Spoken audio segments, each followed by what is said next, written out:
We here. We finally back with some 428 Shibuya Scramble.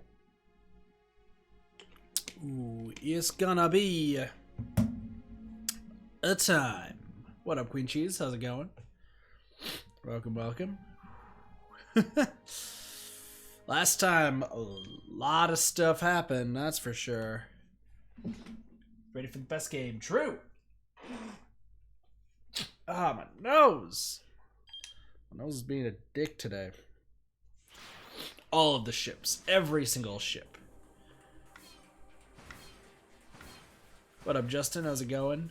Poor Minorikawa, covered in ash, beaten to dust. What up, Happy? What up, Sparky? Alright, so we are on to the next one. I don't know who we should start with. I honestly do not know who we should start with. I think we should start with Minorikawa. He currently believes that Toyama died, but Toyama's not dead.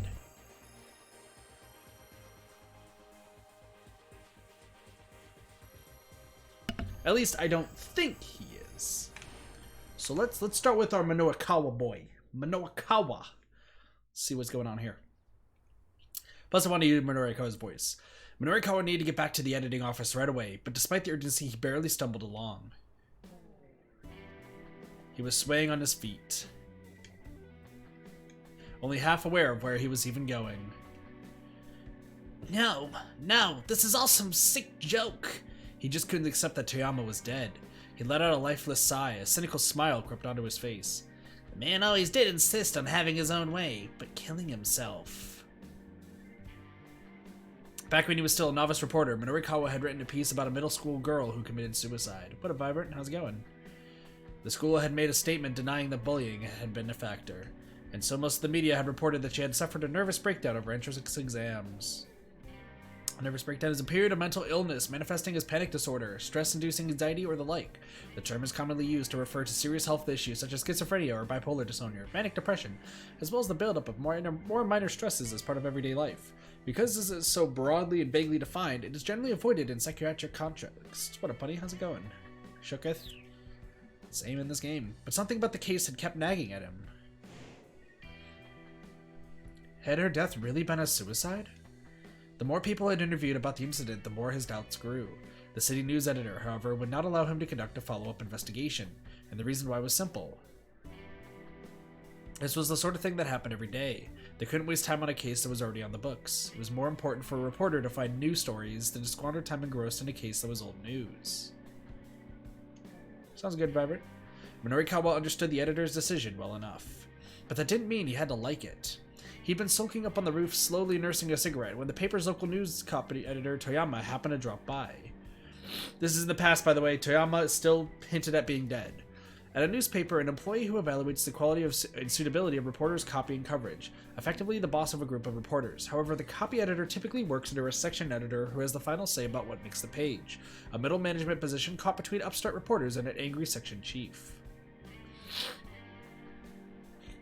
Nice, buddy. Nice. Good job, good job. Did they say no to the follow-up? Did they say no to the follow-up interviews? Toyama asked. About that girl's suicide. The name of the girl who killed herself was Chiharu Fuyutsuki. Okay, sounds good. After reading her diary, Minorikawa became convinced it wasn't an ordinary suicide. 6 years from now, Minorikawa will run into a certain teacher, and the investigation into the student's death will be reopened. But that's another story for another time. Hint at a sequel? Hint at a sequel? Bye, Justin. Take it easy. Yeah. Minorikawa expelled a plume of his smoke along with his eye. Nothing tasted quite as bad as a cigarette when he was down in the dumps. So what are you going to do? I'm not going to do anything, Minorikawa said. Editor told me no. Oh, editor said not to. You sound like a child. The rebuff made Minorikawa's temper flare. There are other interviews to do. I want to follow up on this, but there isn't any time. You dumbass! Minorikawa just got so... Look at him! He's down! He's dead! He's a goner! Look at that face! Fuck me. That hurt. Toyama hauled off and hit him right across the face. What happened to I write what I feel in my heart? That's the one thing I refuse to back down on. What happened to the guy who used to bitch at me like that? Toyama's words hit their mark with painful precision. The interviews aren't over until you have what you need. No, you refuse to let them be over. You go after the truth, no matter what anyone tells you. Isn't that what being a journalist is all about? Minorikawa scowled in chagrin. The man was exactly right. Until you have what you need. Those words had stuck with Minorikawa ever since. In fact, he quit the paper to become a freelancer because he couldn't do his job the way he wanted while trapped in the hierarchy. Look at those shoes! Yo! Did we look at how classy have we talked about Minorikawa's fashion? Look at this guy. This guy is the pinnacle of fashion. What up, Pixel? How's it going? Now, it sucks that he's smoking a cigarette, but I mean, look at this guy. It's pretty awesome. Now he wondered, what if Toyama hadn't killed himself, but had instead been the victim of a terrorist attack? But after considering the idea for a moment, he thought bitterly, so what? The reasons and the details hardly mattered at this point. What mattered was that Toyama was dead. Minorikawa sat down listlessly and stared up at the sky. The blank swath of blue made him feel all the more worn out. Just what had all the days running around been for? He felt so empty, so hollowed out by loss. What up, Cassie? How's it going? All his motivation had drained away. He had no idea what he should do next. Hey, Minorikawa, what should he do? He tried to listen to his inner voice. If you've forgotten your passion, you need to get that back. Stand up. Right now, you just need to forge ahead. Yo, you need to get your passion back, Minorikawa. Get your passion back, boy. It's all good, buddy. You've forgotten your passion. You need to get that back. Yeah, that was his only option, really. He needed to turn back the clock to reclaim the fire that used to burn inside him, and he knew just how to do that. Before he could, however, a young man stumbled across his path, taking a nasty fall on the pavement. Ow! Ow! Damn, that hurts! The youngster scrambled back to his feet and turned to Minorikawa with a snarl. What are you looking at, pal? The young man clutched a piece of timber like a club. There was a nasty gleam in his eyes. I'm not looking at anything, Minorikawa sighed. I just happen to be looking in your direction. Shut your yap! Apologize, bitch, now! The punk raised his cudgel. What for? You tripped me, man. Ain't you gonna apologize for that? The kid stumbled on his own, but he was probably too embarrassed to admit it. Guess he's got to vent his anger at someone. Listen, kid, Minorikawa said. It's not my fault you're such a klutz. You know, like the pedal in a car that's got a manual transmission? Oh, that's a clutch! Okay, so then the lumps of earth or clay. Those are clods, you say? Right, so then we're talking about that sort of social get-together for coffee and conversation. Huh, alright, that's a clutch. Is it when you try to fix something useful using stuff that isn't really meant for that purpose? Oh, that's a kludge? Oh, okay. My mistake. The hell you just say to me? You got a death wish, pal? With a murderous glare, the punk advanced on him, brandishing his weapon. Hey, Minorikawa said. Is it fun hitting people with that thing? Alright, I'm sorry. Bring it on. We're freaking Minorikawa! We're gonna fight him! Bring it on! The punk swung his wooden club without a moment's hesitation. It struck Minorikawa on the shoulder, knocking him off balance. Oh, okay, don't really bring it on. Nah, man, too late for takebacks. Oh shit, we died.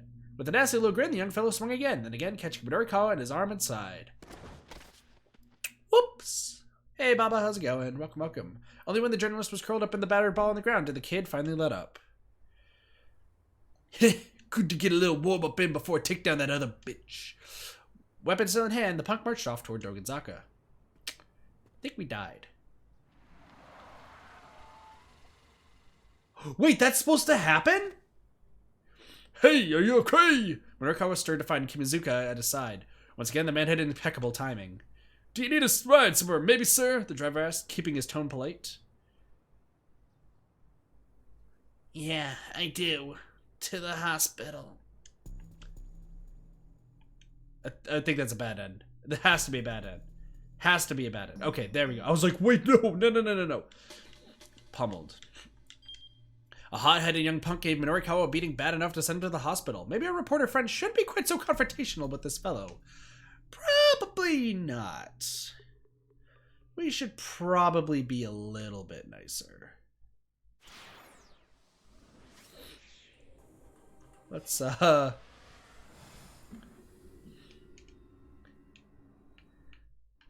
Is it fun hitting people with that thing? The corner of the punk's mouth curled up. Oh yeah, real fun. Only a dumbass beats people with their bare hands. You just wind up hurting your fists. If you're gonna enjoy some violence, you gotta have yourself a weapon. Uh-huh, I see. In that case, maybe give it a rest with that stick, yeah? Huh? What for? The punk scowled in irritation. Don't get me wrong, Minorikawa said. I'm just saying there have to be better weapons at that. Something that could take a man down in a single blow. The kid stopped to consider Minorikawa's words for a moment. I get you. Yeah, you might be right about that. And I think I have just the thing. May as well go with my usual. Oh, hold on a sec.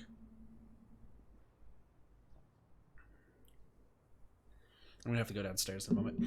He tossed away the piece of wood on the side of the road. Don't you go anywhere till I get back. Got it?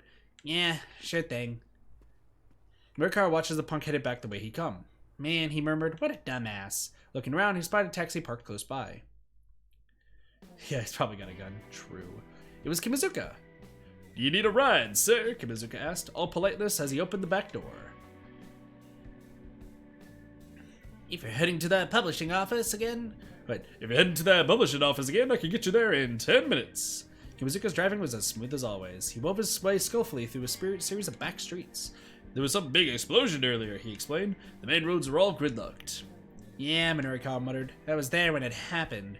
Oh wow, really? I'm glad to see you're not hurt then. You're covered in ash though, which is a little weird.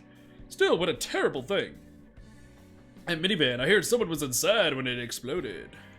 I'm not sure if you were aware. Yeah, I'm aware. Oh ho, nothing gets past a reporter like you, I see. Kimazuka flashed Minorikawa an approving smile through the rearview window. How much have you heard then? Rumor has it that the person who died is a middle-aged man. Oh, huh. We taxi drivers tend to hear quite a bit ourselves. Kimazuka chuckled, but Minorikawa just cast his eyes down forlornly. You look tired, sir. Yeah, I guess so. His reply was barely audible. Suddenly, someone rushed out into the street right in front of the cab. Achi! Look out! There was a heavy thunk as the taxi crashed into the pedestrian. Uh-oh. Screeching to a halt, Kimazuka and Minorikawa jumped out of the vehicle to find a young man splayed out in the street. Hey, the driver called. You alright? The fallen pedestrian was practically still a kid, and he wasn't moving. Kimazuka hunkered down and jostled his shoulder, that his expression stiffened in alarm. Minorikawa checked the young man's pulse, but couldn't detect any heartbeat. Oh no, Kimazuka said. This is... Tears began to well up in his eyes. Minorikawa turned to him in surprise. You knew him? I did. Kimazuka cradled the young man in his arms. I'm sorry, but you have to find yourself another taxi, he said. I'm going to turn myself in to the police. How does Kimazuka know Achi? Looking down at the boy's unmoving form, Minorikawa felt a pang of guilt. No, he said. I'm the one who's been asking you to drive around so recklessly all day. This is on me, too. But... I'll go with you to the cops. The two men decided to head to the station together to surrender themselves. There probably wouldn't be time to work on writing articles while they were being interrogated, but that was just how it'd have to be. This was the right thing to do. Minorikawa just had to keep telling himself that, knowing that it was the truth. Dang it, Minorikawa! Another bad end. Pawnee, that's nothing to be happy about. No, stop. Surrender to the police. Minorikawa's day ended in disaster when the taxi he was riding hit a young man, Achi, who ran out into the street. But why the kid rushed onto the intersection like that? The answer lies in Achi's story. I doubt it, Quinchis, but possibly. You never know. You never know.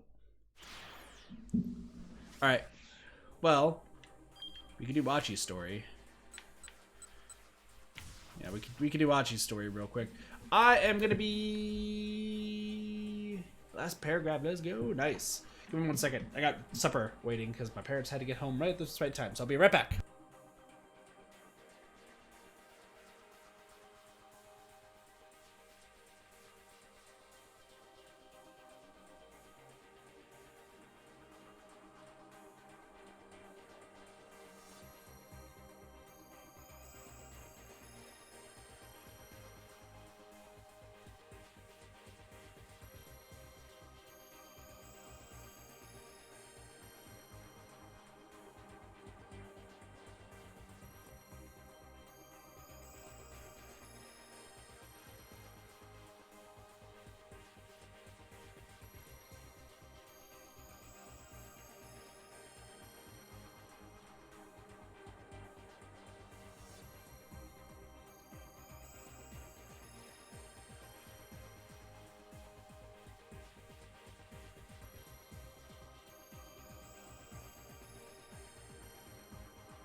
I'm back. That was a mistake.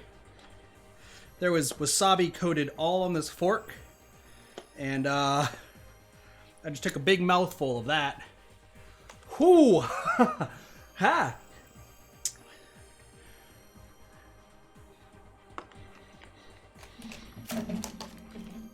There we go. So, I wish I had chopsticks. Not gonna lie. Whoo! I really wish I had chopsticks. But, the reason we don't here, this is my dad's words, my father's words that piss me off, is because we're not Chinese. I was about to throw my fork at him when he said that, but it's my dad for you.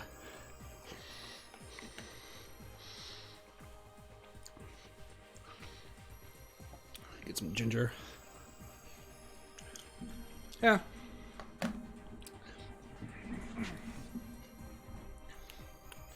It is what it is. Let's do it. Plays Achi. Achi could hear the ambulance and police sirens wailing on the main road. He looked down at Hitomi, slumped on the park bench beside him. "Are you sure you're not hurt?" he asked quietly, offering her a bottle of water. "I'm okay." Hitomi took a sip from the bottle. "Thanks. I think I've managed to calm down some." Some of the color had finally returned to her face. "So, Achi began hesitantly, "inside that minivan." Maria wasn't in there. There was relief in her voice, but also a note of pathos. "I've got to look it through the windshield. There was a man laid out in the back seat, but nobody else." The dark cloud lifted from Achi's face. "So it wasn't your sister?" "No, I didn't see his face. Just that he was wearing a business suit." Achi felt the tension ebbing from his body. "That's good then. Then it wasn't her. I'd been worried." Pathos? Yeah, pathos. Ethos, pathos, and logos. It was a shame about the poor devil who had been killed, though. Excuse me. Who was it? Why had he been there? "So, I guess now we're out of leads." Or, sorry, I guess we're out of leads, Hitomi murmured. She shook her head. Gotta love when you're going downstairs. Thank you, Cassie. Going downstairs, your dog, your puppy, tries to attack you. "We could try the surveillance center again for now," Achi said. "It'll probably give us better odds of finding your sister than just walking around." "I guess you're right. Shall we then?" Hold on. Achi had a sudden flash of inspiration. "My house is a lot closer from here. Maybe I should ask my dad if he could check the cameras from home." "You can do that?" "We have the same system at our house. I'm sure my dad will let us use them." "Thank you, Sparky." The two got up and headed for Endo Electronics. Oh, God. Good thing I have tissues. "Hi, Cheese Lord. How's it going?" Achi decided to let his father know they were coming. He turned on his phone as they walked along. He had it off for a while, so first he checked his voicemail. There was one message. Wondering who might have called, he played it back. "Is this Achi Endo's personal cell phone?" "This is Dr. Saiki from Shibuya Central Hospital. Seichi Saiki, heart specialist and Suzune's attending physician. A preeminent surgeon who has successfully performed the Batista procedure, wherein the left ventricle is constructed after a third of it has been removed." Achi's expression stiffened. He pressed the phone closer to his ear. "There's been a sudden change in Suzune's condition. I tried calling your home as well, but got no answer."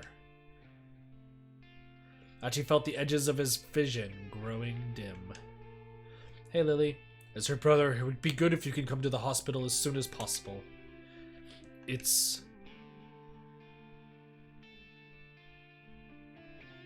"Achi?" Hitomi's voice was full of concern. "Sorry, I just gotta make a call here." Fingers trembling, Achi dialed his house. "Doing okay. Hope you're doing well." The phone rang several times before switching over to the answering machine. "Damn it. Where the hell are you, Dad?" "What's wrong?" Hitomi asked.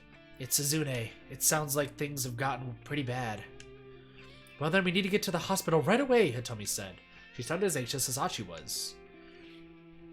"We can't go yet." Achi shook his head quietly. "First we have to save your sister." Hitomi bristled angrily at that. "What are you talking about?" She grabbed Achi by the arm and shook him. "Right now you need to be thinking about your sister." can't. I made a promise to Suzune. A promise to help people and see things through to the end when something important is on the line. I struggled to get the words out. If I break that promise, then I really am no good to her. But Hitomi didn't look like she was going to back down. Oi! Oi, get back here! A threatening shout rang out from nearby. She looked around startled and saw a boy about high school age bolting out from behind a building on the side street. Several slightly older young men were hot on his heels. Achi knew their faces all too well. They were all members of SOS. They caught their quarry just before he could make it onto the main road. Gotcha, Nooby! Hey, Siren. How's it going? Welcome, welcome. So the kid they were after must have been a member too. Let me go!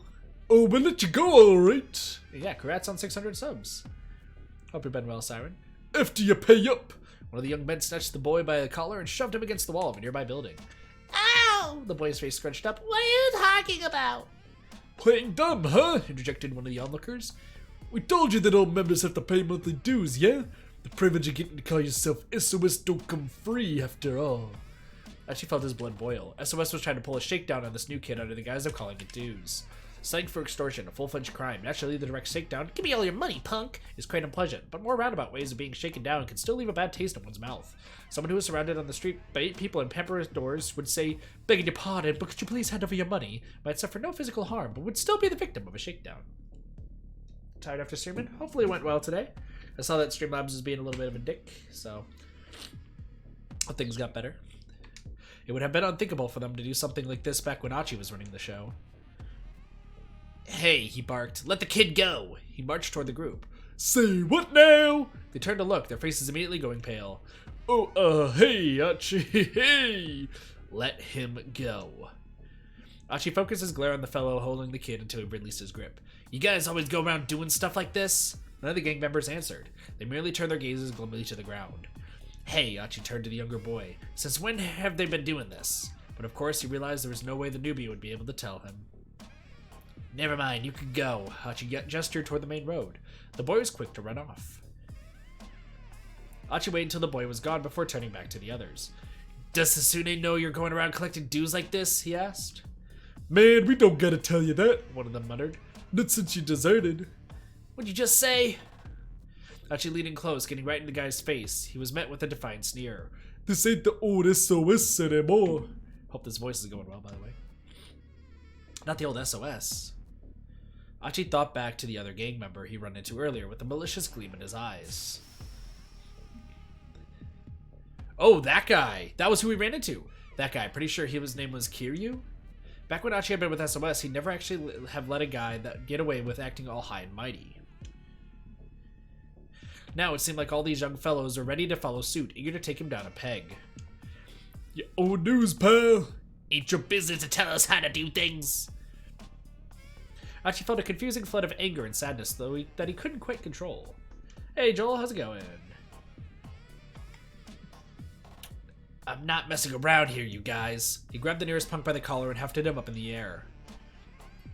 Then someone shouted from behind him. Hey, what are you doing? Hey, what are you doing? Achi put the guy down and turned around to see Susumu standing there. Oh, sorry, wrong voice. Mind telling me what's going on here, Achi? Susumu flashed his underlings a sharp glare. They immediately took to their heels. Achi was about to just let them go. He raced after them. Just what the hell was going on with SOS? Achi needed to talk to Susumu. Let's race after them. Achi wasn't about to just let them go. He raced after them. Hey, get back here! Hey, get back here!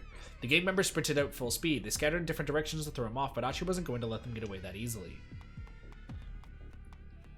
He kept after the ringleaders as they headed toward the Napidai area, darting down a narrow side street. He could see an intersection up ahead. Achi sped after them, making sure not to take his eyes off of them for a second.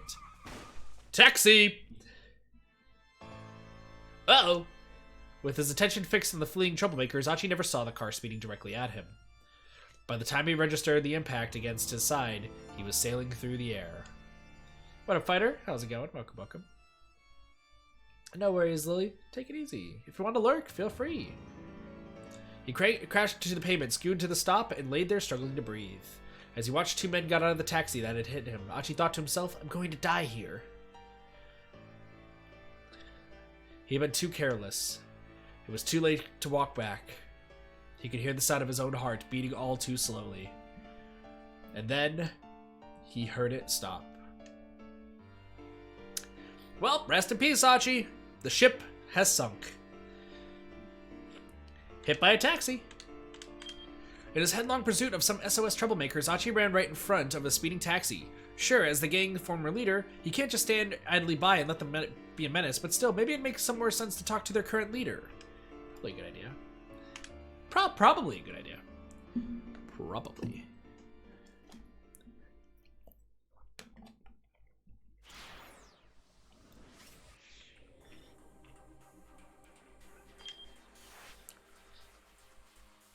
Taxi man's a ringleader? Nah. Alright. Let us continue moving forward. Let's talk to Susumu. Sorry. Yeah, Susumu. Just what the hell was going on with SOS? Achi need to talk to Susumu. I asked what was going on here. There was a threatening note in Susumu's voice. That's what I want to know. What the hell's happened to SOS, man? Susumu's face twisted with displeasure. You're an outsider now. That's none of your business. I don't give a damn if it's my business or not. Queen Cheese are definitely hearing things. When I left you in charge of SOS, You shut your damn mouth, Susumu roared. Yeah, that's right. You left me in charge. So don't you dare give me any lip now about how I run things. The sudden ferocity left Achi at a loss of words. You're not the one busting your ass out here. I am. Susumu stalked toward Achi, his face red with emotion. I've had to work so hard to keep things going with you gone. Do you have any idea what it's been like? Do you know what I've had to put myself through to keep SOS together? There's nothing Achi could say to that. He just kept his mouth shut and let Susumu talk. You were gone. I thought maybe I could do things like you did. All at once, Susumu seemed to deflate a little. He hung his head, hiding his face. And if I couldn't be like you, then...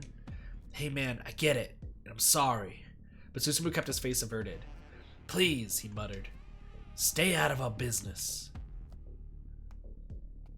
Then he turned on his heel and headed off without looking back. Man, Susumu's really hurting from this. He misses Achi. He really misses Achi. Achi watched him leave, feeling a painful sting. There's Hitomi though, too. Poor Achi. There's detectives in the background. Achi, Hitomi asked after Susumu was gone, are you sure okay with leaving things like this? Achi shrugged heavily. Susumu said he's doing what he can. It's not my place to butt in. He turned his back on Hitomi. He still needed a moment. Achi, you're being unreasonable. About what? He felt like he'd been wounded to his very core and he wasn't sure what to do about it. You want to help people who are in trouble, right? Hitomi asked quietly. Yeah, I guess. Achi's voice was glum. Well, I'm in a whole lot of trouble right now. Yeah, I know that. I've been saving you for the past 6 hours. No, Achi, you don't. Hitomi's tone was clipped and firm. Please, go to your sister. What are you talking about? That doesn't matter now. Yes, it does. Hitomi's shout stopped him in his tracks. Achi, right now, the thing I'm having the most trouble with is that you won't go to the hospital. Don't you get it? How could I possibly be happy with you helping me if you have to sacrifice your own sister to do it? Achi couldn't answer that, and he knew it. Please, go to the hospital. I'm asking you to, and I'm definitely someone in trouble, so it doesn't count as breaking your promise, right? I appreciate that, Achi said softly. I'll remember it when this is all done, so yeah, how about we drop by the hospital for a bit? No, we have to keep going. We have to keep going. And I'll remember it when this is all done. Achi! I'm sorry, I made up my mind. We can go see Suzune after we've rescued your sister. Hitomi looked like she had more to say, but Achi grabbed her by the hand and dragged her off to Endo Electronics. That's a choice that's going to lead to an ending. I know it. Uh-oh. As they turned a corner, Achi caught sight of a group of foreign men heading in their direction on the other side of the street. The men saw them too and immediately broke into a run towards them. Damn it, how are there still more people chasing after us? Achi spun around and started to sprint in the other direction. Maybe these new guys were associates of the foreign thug who fought the man with the cane. Achi mulled that over as they ran, getting farther and farther from Dogenzaka. The crooks were clearly pretty familiar with the layout of Shibuya. They weren't easy to lose.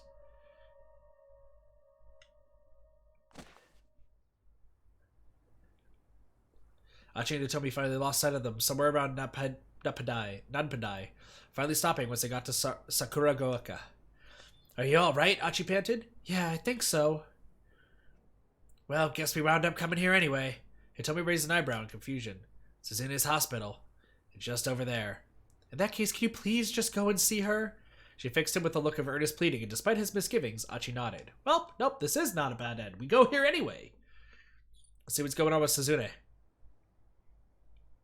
Shibuya Central Hospital was one of the foremost general hospitals in Japan, outfitted with top-notch medical facilities and staffed by highly skilled personnel. Individuals like Suzune with rare blood types were sent to the hospital from far and wide because of the cutting-edge Hematology Center, the hospital division that deals with blood. Its goal is to provide high-end care to patients with blood disorders, including blood screening, treatments, transfusions, the management and supply of blood products, and other related services. I hope Suzune's not dead. Hopefully not. Achi asked Hitomi to stay in the waiting area while he headed into the hospital proper. From the visitor's entrance, he passed by the nurse's station, then entered the cardiovascular medicine section and walked along a row of examination rooms. The cardiovascular system includes the heart as well as the various blood vessels that circulate blood throughout the body.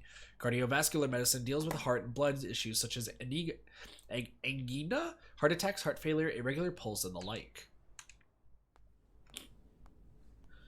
He walked by the first room as quietly as possible, catching sight of a mother and daughter sitting together in chairs in the hallway. The mother was crying softly.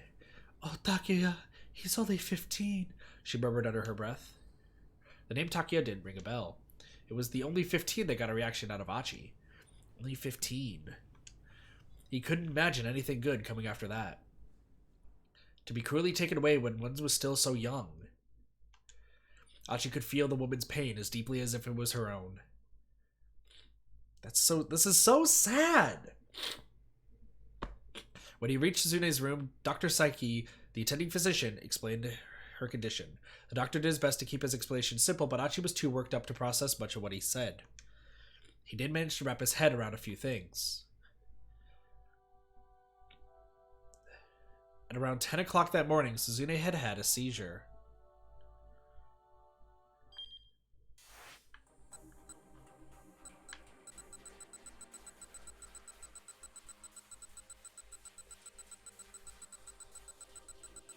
When the game started, she had a seizure. For a while, it had been touch and go, but finally her condition had stabilized. However, since she hadn't regained consciousness yet, she wasn't allowed any visitors. That was the gist as far as Achi could tell. What's your father doing today? He still hasn't come by, Dr. Saiki said. Achi wasn't sure what to tell him. It was certainly odd. There was no way his father would have rushed right into the hospital if he had heard Suzune had taken a turn for the worse. I'll give you a call once she's woken up. For now, you can head on home for the day. Alright. Please, keep a close eye on her, Doctor. Somberly, Achi went to find Hitomi in the waiting area. So sad. Uh-oh. That's not good. Outpatient reception had closed for the day. Leaving the hospital quiet, his footsteps echoed softly in the corridors. Then, as he walked along, a peculiar sound drew his attention. It had come from over by the base of a nearby stairwell. Achi took a peek around the corner.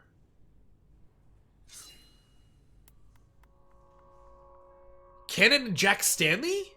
Yeah, we have seen Achi's father. That's Cannon about to kill Jack Stanley. The sight that greeted him nearly made him gasp aloud.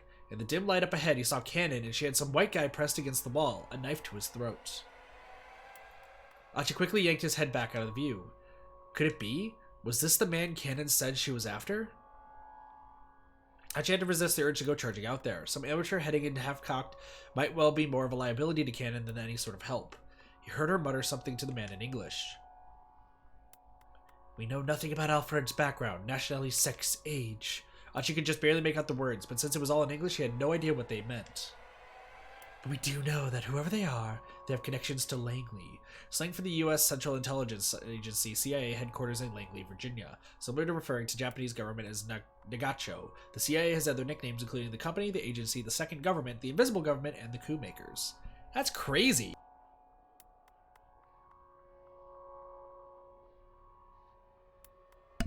This is some crazy stuff going on right now. Now calls for sushi. For those who eat sushi, do you guys like ginger? I like ginger. Helps clear the palate. Especially when there's wasabi coursing through you and you're about to die.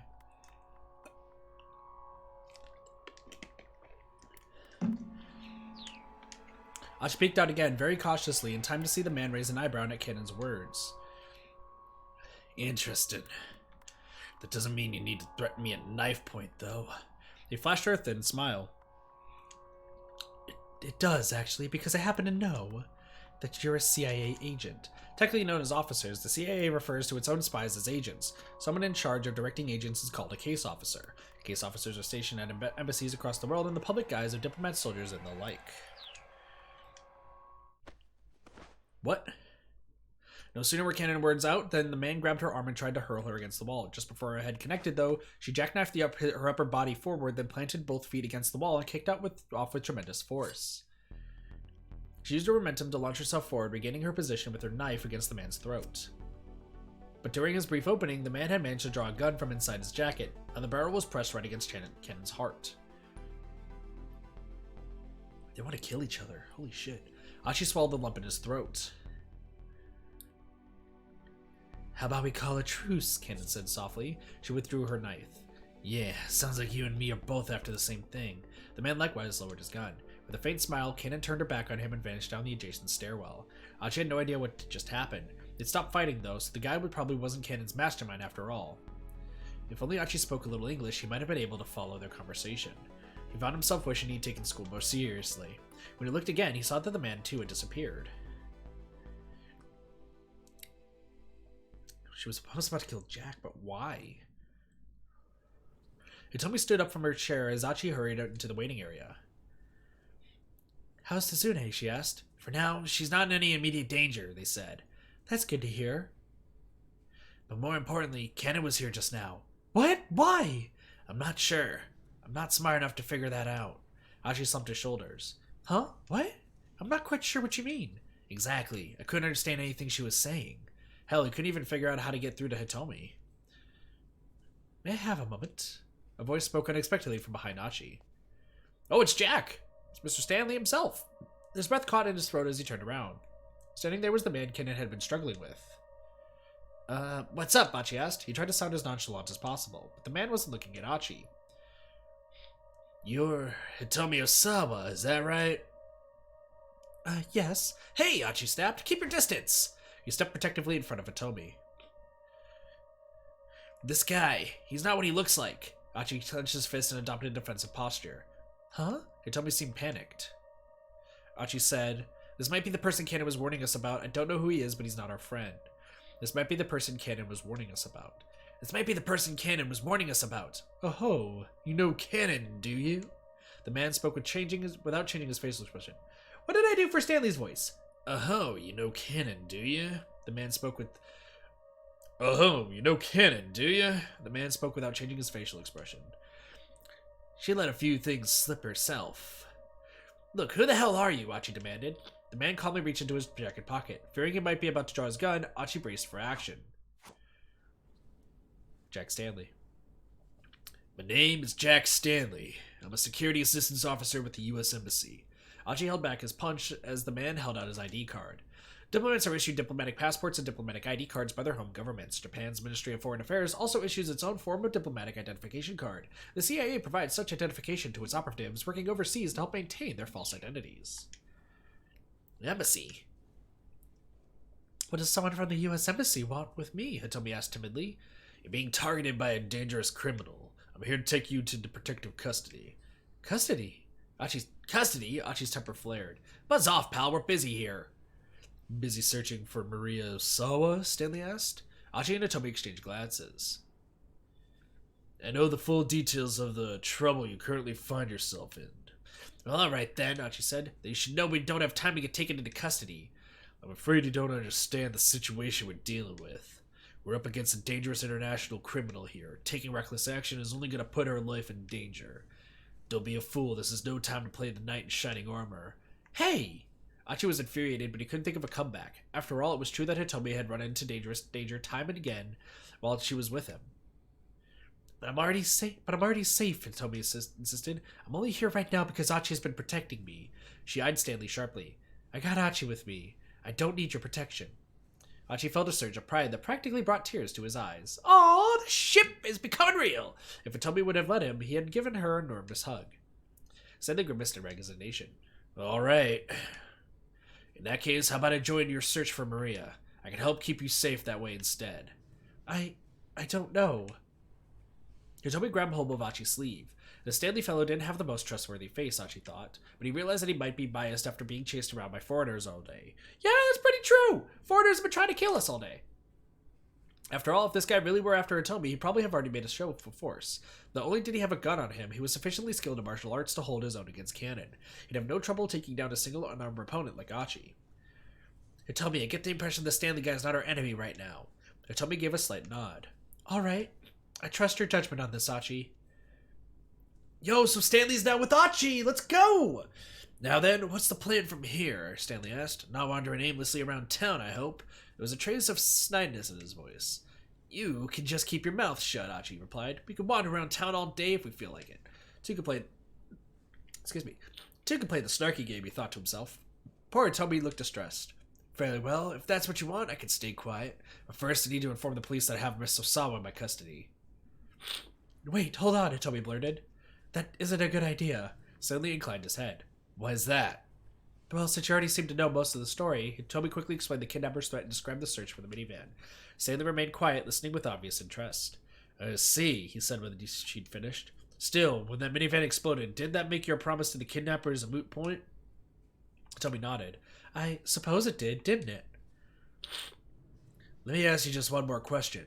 Do either of you know a detective by the name of Tateno? No, we haven't run into any detectives. Yeah, exactly. The only folks we seem to run into are guys who after Hitomi. I can't do the voices correctly. There's no saying things. I see. A grim expression crossed Stanley's face. Right, I'm going to get in touch with the investigation task force. I'll have them contact your parents for you. Would you mind speaking with them so you can confirm it's really you? Sure, all right, Hitomi said. Stanley got his wireless and described their current circumstances to the police. This might be nerve-wracking. But we're about to see Osawa. Mr. Endo, hold on. Suddenly Dr. Psyche appeared, running down the hallway. There's something I forgot to tell you, regarding your father. Oh? Achi got a sinking feeling. I got a call from him yesterday afternoon. He asked me something rather odd. Hey, Rabbit, how's it going? What did he ask? Preparations for a transplant? I'm sorry, I'm not entirely sure what I understand what you're asking. Psyche clutched the receiver. Daisuke Endo's brooding tone was more than a little disturbing. No, it's all right, Endo said. This is all just difficult to talk about, Doctor. Please forget I said anything. There's just one important thing I wanted to let you know. Yes? There's going to be a brain-dead woman coming your way, probably around 9 o'clock this evening, I expect. Her blood type is Bombay. Bombay was the extremely rare blood type that Endo's daughter Suzune possessed. Any transplant donor for Suzune would also need to have the Bombay blood type. Since she has the same blood type as Suzune, the transplant itself isn't an issue, Endo continued. The only thing I'm concerned about is whether the procedure can be done within the limited time window. And I hate to trouble you, but I just called because I think it would be best to prepare for the surgery as soon as possible. Nice, Rabbit, nice. The more Psyche heard, the more disturbed he grew. It felt like he was listening to this man go on about some strange delusion. Doctor, please, just take good care of Suzune. Nice. See, I don't know anything about the Animal Crossing game, and I try to keep it that way, please. Because I like going in 100% blind, so...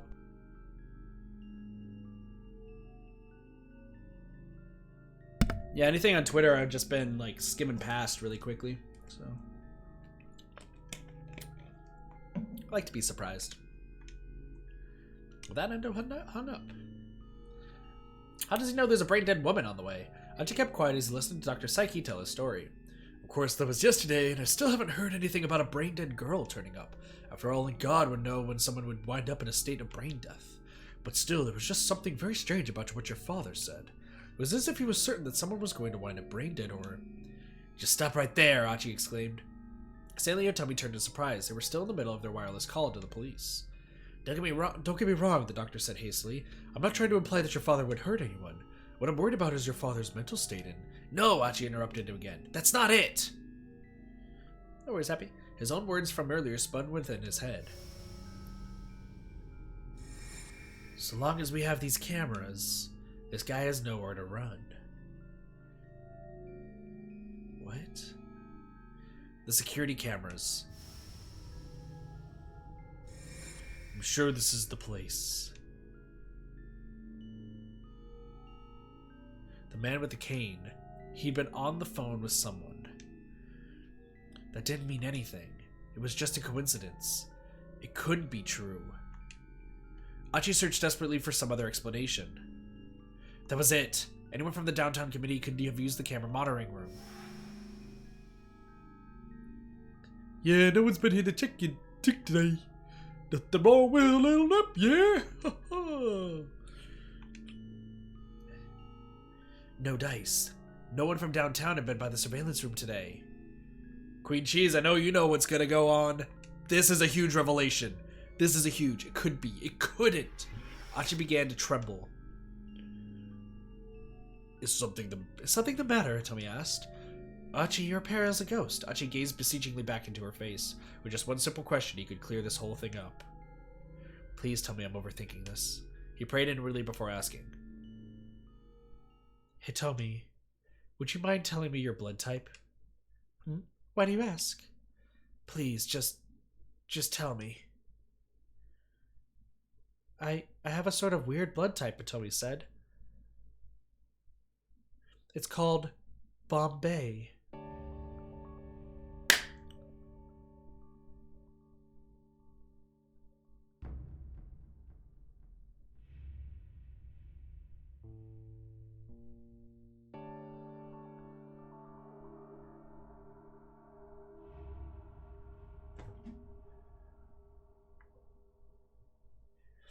Wait a second.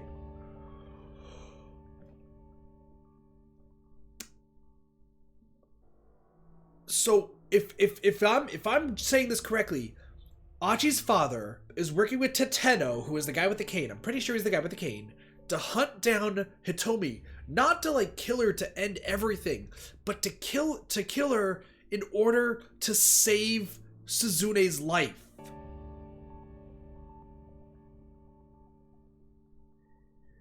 Achi's father is trying to kill Hitomi to save Suzune's life. It's not related anything to the bioagent. It's just to save Suzune's life.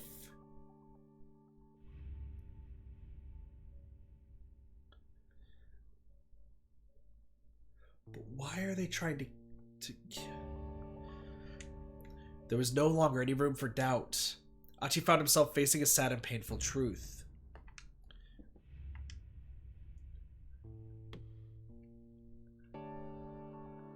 Why? Why? With an anguished scream, Achi punched the wall as hard as he could.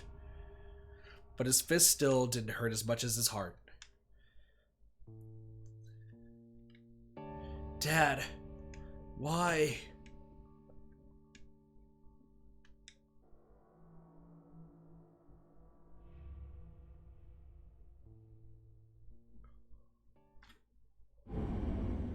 That's it? That's all of Achi's story?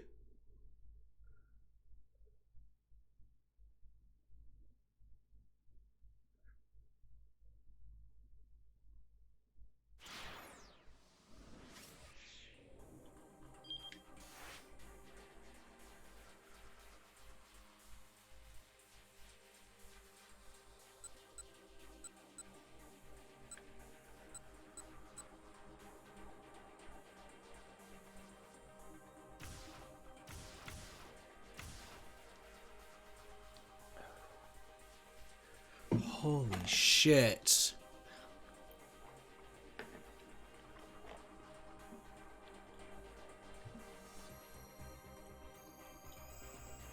This game. Alright, I've said this from the beginning. That was very sad. It was. That was absolutely sad. Oh, fuck, man. I'm gonna say this. I've said this since like probably the 4th or 5th stream of this game, but I'm hammering down on this. This is the best visual novel of all time. There is no contender. AI The Somnium Files was great, don't get me wrong, But this game, it takes it up to another level. Danganronpa, all 3 games, fantastic. But this game blows them all out of the water. I've heard the Ace Attorney games are great, but I'm pretty sure this blows it out of the water.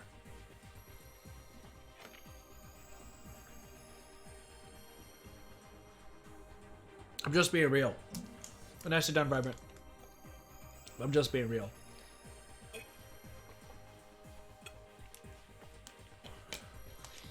This is the greatest visual novel ever. Hands down, Spike Chunsoft, who made Danganronpa, don't get me wrong. I hate though that this game kind of flew under everybody's radars. For those who are also wondering why I'm looking to the side randomly, I'm having Unapri run on the side because there's an event going on, so apologies to that. I'm just being honest there. But yeah, it's very bizarre, Vibrant, but like I said, and I hopefully have time in the future, once I have time to like break this game down like bit by bit and explain it, I feel like people would definitely understand why I'm saying that this is a fantastic game, and I do highly recommend watching every single stream of this. The thing that I hate though, that I wanted to say, is how unappreciated this game is.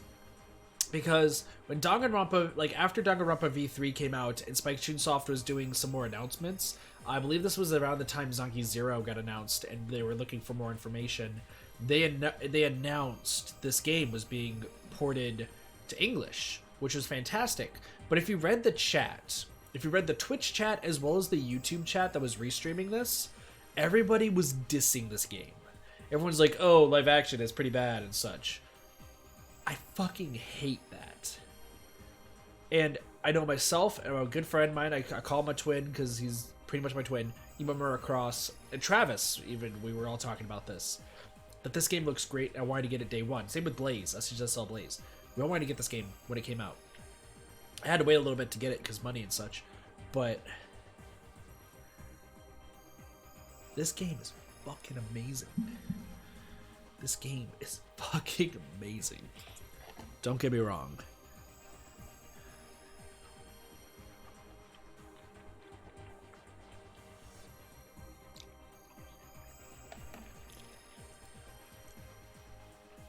Exactly, Queen Cheese. But people, keep in mind that people who are fans of Spike Chunsoft love Danganronpa unconditionally. And this is why I'm going to say this now for the first time on stream. I hate the Danganronpa community. There's some YouTubers that do Danganronpa that are fantastic. SHSL Blaze is awesome. Great friend of mine, real life friend of mine. He's awesome. Blaze is cool. And same with Weeby News, who I've had the pleasure of at least getting to meet and talking to and such.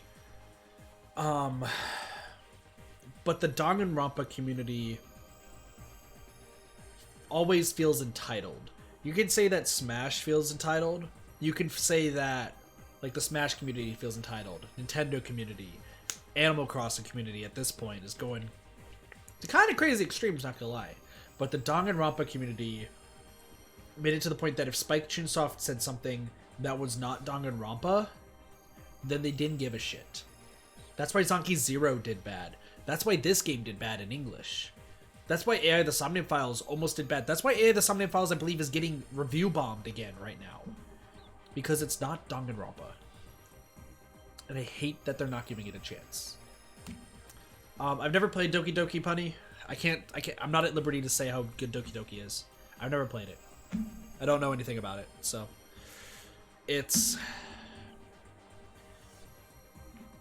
and I know I'm going to be playing Danganronpa on stream to, like, show people, like, a different side of the game. But, like, damn. I mean, the Animal Crossing fan community is good.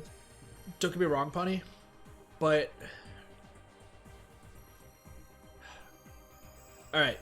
This is going to be something that I've mentioned in streams before. And I'm going to let you guys know right now. And I'm going to let you guys know once again in March. I hate when a game gets overhyped. And it causes me to lose any fun playing it. So when I always, when you guys request games, when you guys are like, hey, can you please play this game in something? I always say, tell me once, don't continue riding the horse. I had to go over this with Travis a bit briefly with Katawa Shoujo, because he was getting to the point where he's like, I have this everything, I have this ready, this, and this. And I was like, dude, I want to play this game blind. Don't hint at anything. Don't tell me what's coming up. I did allow for him to make the chart there, so I had a little bit of spoilers, just so that way I could, like, you know, make sure I don't have to show anything in SFW. But I always have to tell people who recommend the game, I've never played this game before, and I want to play the game blind. With Animal Crossing, it's been a little bit difficult because I'm trying to stay as blind as possible to, like, all the new stuff that's coming out, new characters, so on and so forth. But an ad on a quit stream? Did an ad just pop up or something? I didn't click anything. I didn't click anything at all. That's weird. But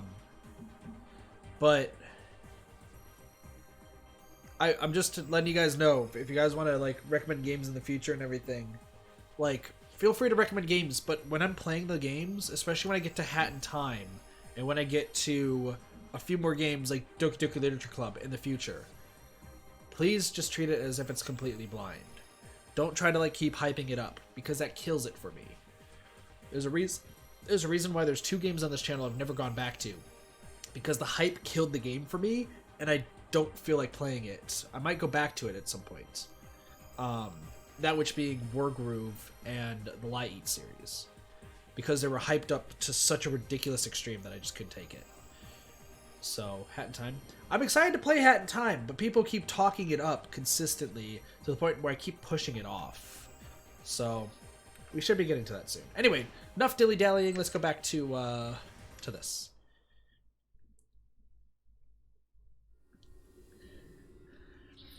Let's see what happens if I say, alright, I'm sorry. Alright, I'm sorry.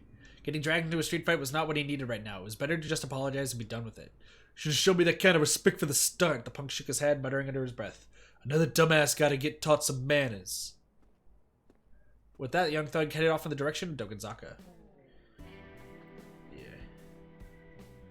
Minorikawa headed up to the roof of the nearby building and lit himself a cigarette. Tiny tendrils of white smoke drifted lazily up into the blue sky, and his eyes tracked the twisting movements of the smoke.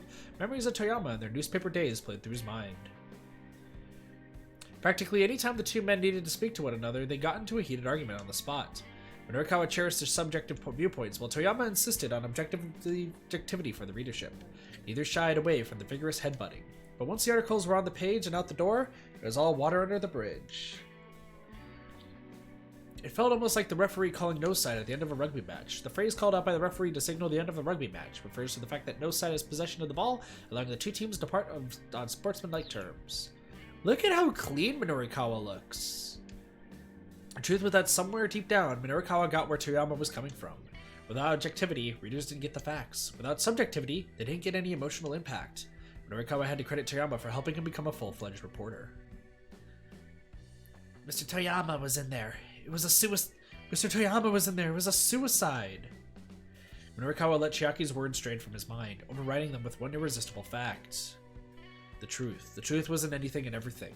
The truth could not be forgotten. The truth was all that remained in the end. Minorikawa smirked grimly at himself. He'd come up here just hoping to reignite his journalistic passion, but instead, the emptiness within him had only grown. Yeah, this is gonna take a while. He sparked up a second cigarette. Wait, why are we not in the... Why are we not in the,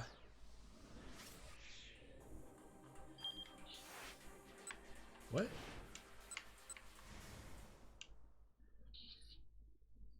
What?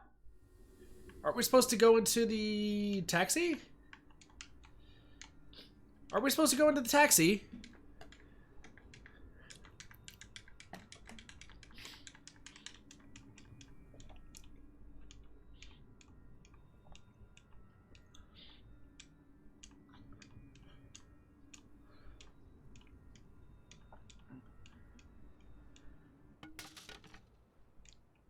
True, cream cheese, true. I've already read this, but...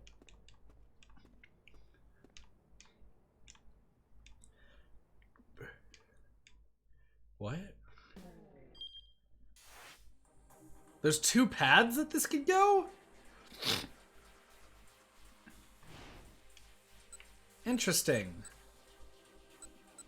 Let's keep going. Miss Kibazuka. Do you need a ride, sir? Kibazuka asked. All politeness is spoke in the back door. Sure, go ahead, Punny. A publishing office, get you there. Let's see what's going on. Because we've already seen this before. Okay.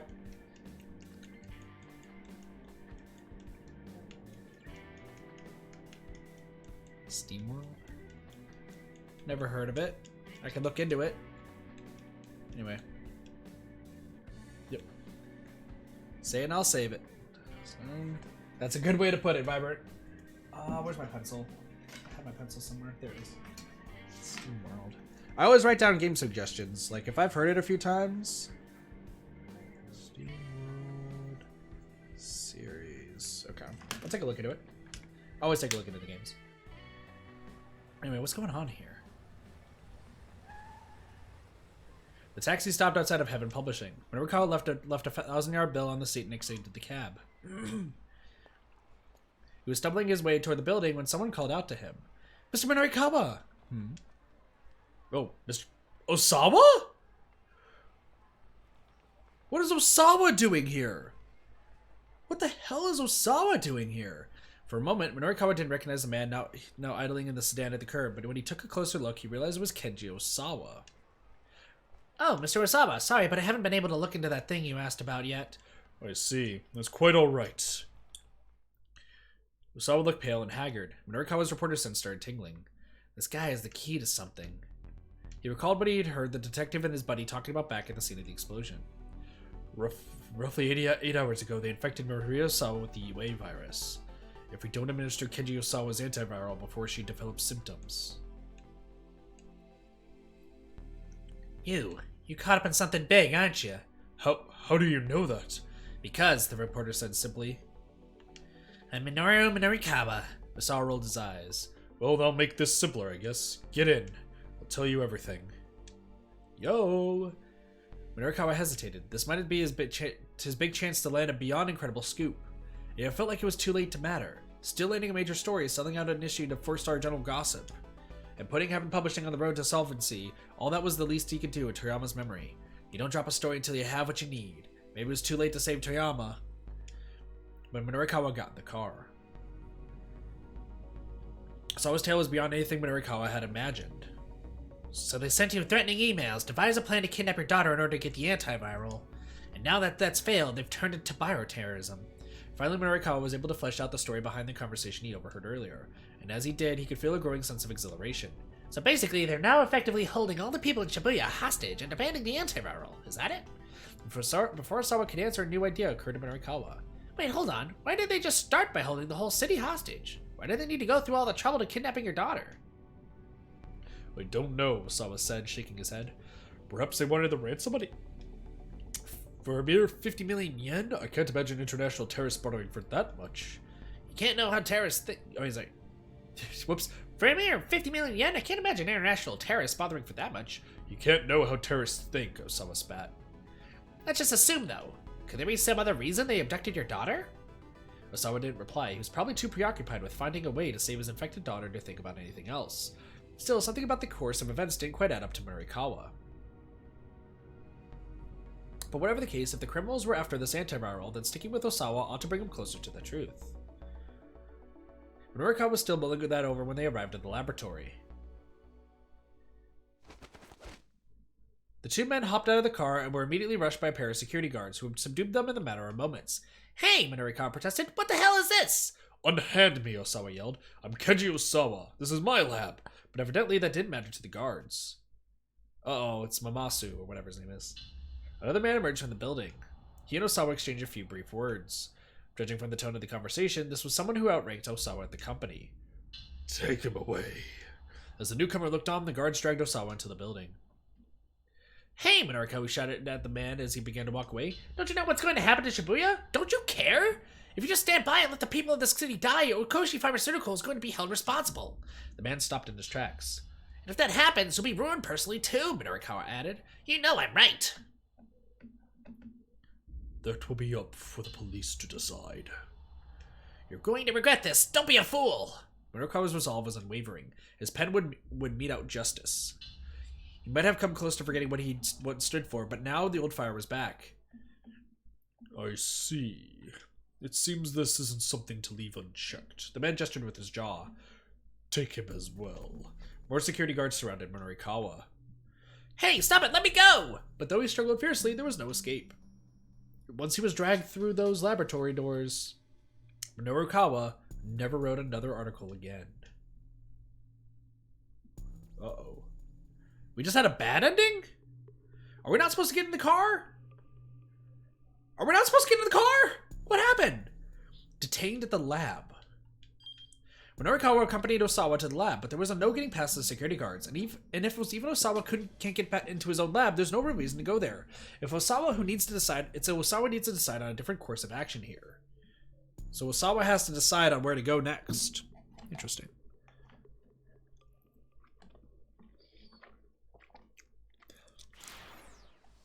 So we can't go to the lab. What also is happening? Oops. Why was there a keep out, though, even? Also, we're right at the end, so there. Let's go to Osawa now, because all the stories are being intertwined. I don't want to know how people feel. All I want to know is what viruses feel.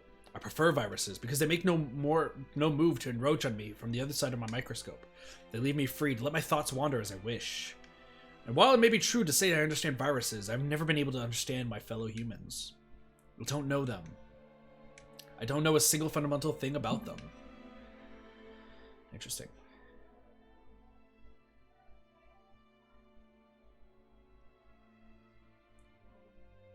With Tanaka dead, trying to use the backup passwords for the fingerprint scanner had become a hopeless endeavor. The only remaining means of gaining entry to the storage area was to issue an emergency unlock request to the electronic lock manufacturer. In order to do that, they needed approval for the 6 members of the board of directors. They're not going to let him. No worries, Vibrant. Returning to his study, Osawa called Makino's personal cell phone. What is it? Makino said gruffly as soon as he picked up. Osawa informed him of the situation, including Tanaka's death, and the fact that Maria was infected. The news left Makino at a loss for words. Please, Osawa begged. We need to hold an emergency board meeting. Makino was silent for a few moments. I'm afraid I can't do that. Why not? Are you just going to sit by and let my daughter die? Osawa raged. And not just her, if Maria goes symptomatic. Symptomatic. Can't say words. That was still only an if, but Osawa was reluctant to put his fears into words. If she goes symptomatic, the UA virus will sweep through all of Tokyo. I realize that, Makino replied, but one of the board members is overseas on business. Holding a meeting is impossible. Despite the gravity of the situation, he sounded astoundingly nonchalant. Osawa couldn't back down now. There must be some other option, like a web conference or something. That doesn't help us if we can't get in touch with him, Makino huffed. He went missing a few days ago in the middle of his business trip. The head of Okoshi Pharmaceuticals' New York branch has been missing since April 25th, 9 p.m. local time. There have been no demands for a ransom, and so the New York Police Department is investigating the possibility of some other form of foul play. Osawa was almost too appalled to be angry. That's the most ridiculous lie I've ever heard. Would you like to speak to my on-site contact if you don't believe me? This was like arguing with a child. If Makino was deliberately working against him, he'd never know if this disappearance was real or not. But it was. In that case, can you please appoint a representative instead? Osawa pleaded. Selecting a representative is a complicated process. Even if we started right now, it would take until sometime tomorrow afternoon to complete. Tomorrow afternoon. By then it would be too late for any of this to matter. Sir, can't you see how absurd the things you're saying are? What would you have me do? Makino barked. These are the realities of corporate politics. I understand, sir. You will do nothing for my daughter. That's what you're saying. That's not what I'm saying, Makino replied. Look, I'll see what I can do to appoint a representative more quickly. He hung up. Well, why did he detain us? His tone had suggested that waiting for an appointee wouldn't be a terribly hopeful prospect. I have no more allies, Osawa thought. All I have left now are my foes. He couldn't count on anyone anymore. Osawa was just going to have to get the antiviral by himself. Still, he'd just have to take Makino at his word. Right now, that was his only course of action. He just have to get the antiviral himself. He couldn't count on anyone anymore. Osawa was just going to have to get the antiviral by himself. Tanaka might be dead, but there was still must be some way to get that lock open.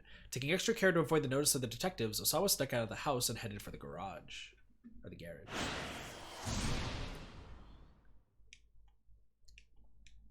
Why is there a keep out? Is this a Minorikawa thing? Do I have to jump? Why the face, Happy? No reason for the face.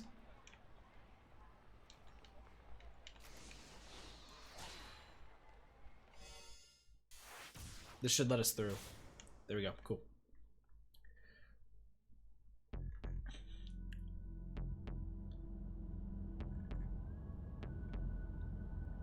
As he was driving past Aoyama, Osawa spotted a man he recognized walking along. He pulled up alongside him and called out through the window. Oh, it's all good, Happy. Mr. Minorikawa. Oh, Mr. Osawa. Sorry, but I haven't been able to look into that thing you asked about yet. I see. That's quite alright. The business with I and Tanaka could wait until later. Right now we need to focus on protecting Shibuya. If he didn't get his hands on that antiviral... You're caught up in something big, aren't you? How do you know that? Because I'm Minoru Minorikawa. While the man's egotism had some justification, maybe he didn't know the details, but he clearly had some inkling about Osawa's situation. True, Joel. Very true. Something clicked in Osawa's mind. He was up against the wall. Okoshi Pharmaceutical had told him they were going to just let Maria die. He was past the point where he could resolve this peacefully, but he was not going to give up without a fight. When it came time, Osawa was sure this man could help him. Well, that makes things simpler, I guess. Get in. I'll tell you everything. Minorikawa thought for a moment, then got into the passenger seat. As he drove to the lab, Osawa filled Minorikawa in on all the details. The reporter listened intently, occasionally interrupting to ask a question. So how are you planning on getting your hands on the antiviral? He asked when Osawa had finished. I'm not sure. I figured I'd think of something after I got there. Minorikawa let out a nasal chuckle. Just improvising, huh? Oh well, I'll back you up. At least I know I found my way into something important.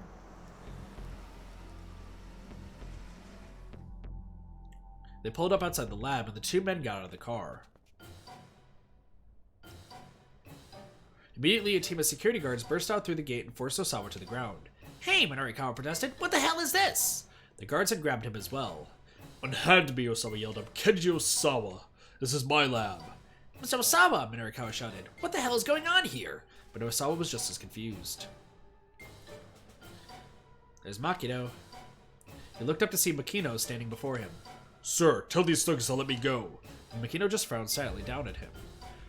So not only will you not help me, you're actively getting in my way? Osawa glared up at his boss. Maria's life. No, countless human lives are at risk. And there's nothing that you alone can do about that. That's what I need you to understand. Makino gave a signal to the guards, who proceeded to drag Osawa away. The scientist writhed with despair at his own impotence. In the end, there was nothing I could do. Wow, we're getting bad ends like crazy! Jesus! Makino's meddling.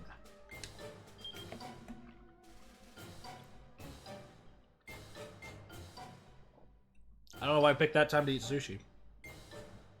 Osawa decided to try to get the antiviral directly, and even got some unexpected help from Minorikawa along the way. Unfortunately, upon arriving at the lab, they had a run-in with Makino and his security goons.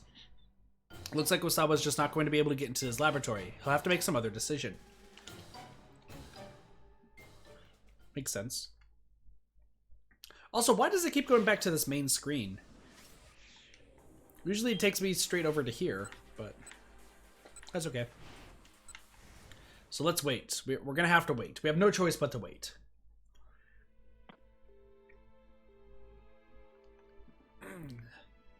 So we have to trust that we have to wait for Makino to finish. Still, he'd just have to talk to Makino at his word. Right now, that was his only course of action. Still, he'd just have to take Makino at his word. Right now, that was his only course of action. Seems like leaving the house is a bad idea for Osawa. Ends in bad endings. Osawa sat down in front of his computer and quietly closed his eyes. If only he could just go to sleep and wake up tomorrow morning and find all of this resolved. All I'm asking for is a miracle. But he knew reality would never be so kind. He could hold his eyes shut as long as he wanted, and it wouldn't make this hopeless situation go away. He felt the anxiety welling up inside him until it seemed like he was going to explode. Needing a distraction from his helplessness, Osawa opened up Ayanet. He knew this was a mere escapism, but he couldn't just sit and do nothing while waiting for Makino to call back. He posted a new topic with the title, Aya Fortune Teller.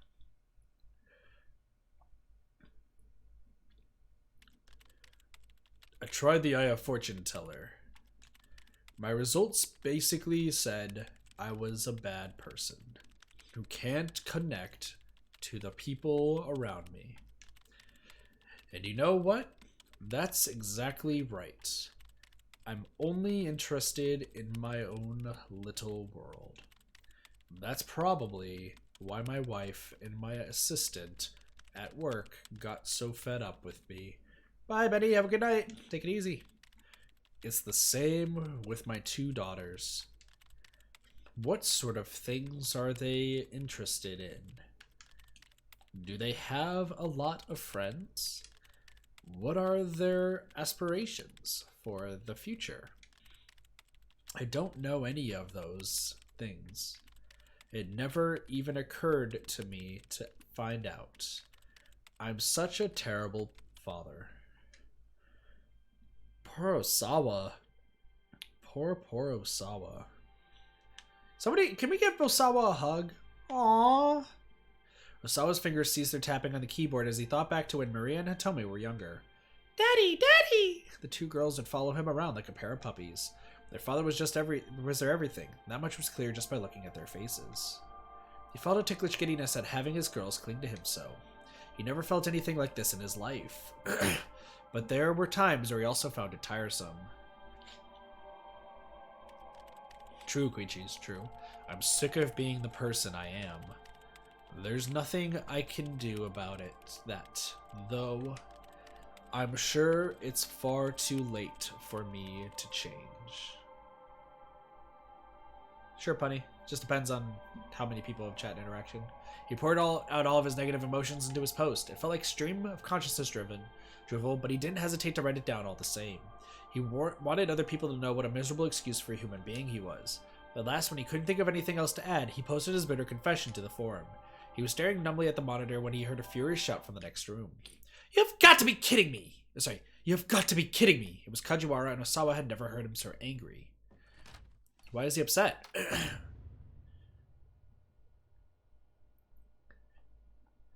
What's wrong with... What did Kajiwara do? Osawa headed to the living room and found Kajiwara embroiled in a vehement argument with the other detectives. I don't care what HQ's policy is. I will not just quietly go along with this. Kajiwara had already screamed himself red in the face. You're out of line, snapped one MPD detective. Kichi Sawatari, with the Metropolitan Police Department's first criminal investigation section. Having heard of Kajiwara's past deeds from friends at the Shibuya precinct, he recommended to his boss that Kajiwara be assigned to the investigation at the Osawa residence. After seeing the detective's interactions with Osawa, he is confident that his recommendation was in the right. However, given the circumstances, he can't help but take a cold stance towards Kajiwara. Hold your tongue! I don't care if I'm out of line. You may have talent, I'll give you that, the other detective said, but you're a precinct detective and this isn't your jurisdiction. It's not your place to question orders from higher-ups. Wait, Osawa thought, Kajiwara really is a real detective after all? Go on, explain the situation to Mr. Osawa. Kajiwara bit his lip in frustration at the other detective's order. Very well, he said, but before he could say more, Osawa noticed that the police equipment had all been cleared off the table. Hold on, Osawa said. What's going on? Has something happened? Allow me to explain, sir, Kajiwara said, his bitterness slowed painfully on his face. We've been recalled, sir. The MPD has established a security force headed by members of the Public Security Bureau to deal with the bioterrorist threat. Because the kidnapping task force has not yet found Maria, and she is infected with the virus, the task force personnel have instead been absorbed into the security force and will continue their work under its direction. Uh-oh. Osawa narrowed his eyes, fighting to keep the confusion from his face. What do you mean by that? He was shaking, terrified to have his suspicions confirmed. I'm truly sorry, sir, for having been unable to help you. Kajiwara gave a deep and solemn bow. But Maria, what's going to happen to Maria? Another unit has been tasked with bringing your daughter into custody, sir. That much at least Osawa could process. You're going to place her under quarantine, aren't you? Kajiwara's lips stiffened, but he nodded. In order to minimize, the spread of the virus, so I'm told. No, Osawa cried. You can't do that. If you do, there won't be any way to save her. His head spun. Please, I beg of you, you need to get Maria to me. I might be able to save her. When Kajiwara didn't respond, he turned to the other detectives. Please, you can't place Maria under quarantine. But the detectives' only answer was to avert their eyes. Why are you all ignoring me? Please, you have to listen. If you bring her to me, I can figure something out. I know I can. He plunked himself down on the floor, yelling and flailing his arms like a child throwing a tantrum. Shit, man. The detectives exchanged solid looks with one another and then walked off and left him there. He knew he must be a sorry sight, but nevertheless he kept shouting after them. Please, don't stand by and let my daughter die. Kajiwara stayed behind, at least. Only Kajiwara remained with him in the living room. I'm sorry, sir. This was beyond my ability to stop. He gave another apologetic bow. Osawa felt suddenly deflated. No, you've done a fine job, Detective Kajiwara. It's me who should be sorry. I made such a disgraceful display of myself. That's not true, sir. In fact, I'm deeply moved. I can tell how much Maria must mean to you. Osawa shook his head. If I'd really have been thinking about Maria, I would have made an effort to work with your detectives more. That was all just self-absorbed shouting. A moment of emotional selfishness. And yet, as a result, you convinced me to stay here with you. Kajiwara proceeded to pull out his phone and put in a request at the task force headquarters to remain at the Osawa residence. He got into a heated spat with his commanding officer, but ultimately received permission to stay as the police liaison with Osawa. Well, the detective said when he hung up, you see, there are some people who are legitimately moved by a parental display of emotion, even if I'm not certain that I can do very much in staying here with you. That's not true, Osawa replied. There's plenty you can do to help me. He looked into Kajiwara's face and smiled.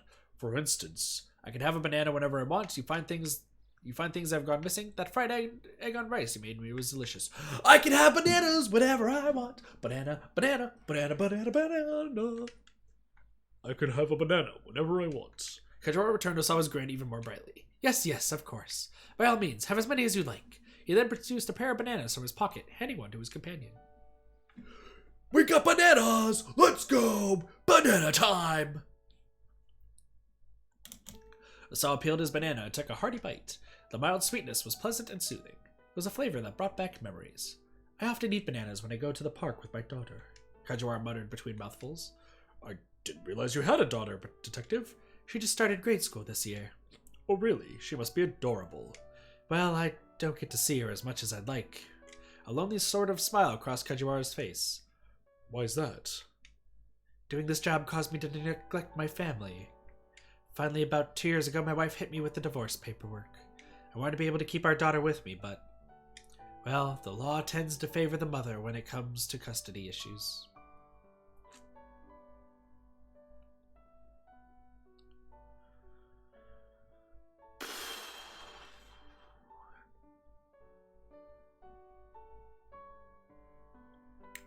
We heard about this from Shizo. Having chocolate bar. The detective then pulled 2 bars of chocolate from his pocket. It's good to have something sweet when you're exhausted, he said. Osawa took one, but said nothing. More recently, my ex-wife has been talking about getting remarried, Kajiwara continued. And she wants me to stop seeing our daughter.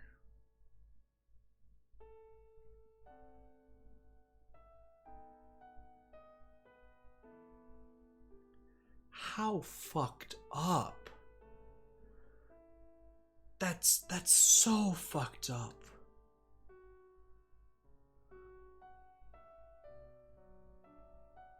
I don't care, like, if when I was younger, my parents hated each other, if they divorced, I would still want to see my biological mom and dad. Even if we fight, even if they say things that absolutely astound me, they are still my mom and dad.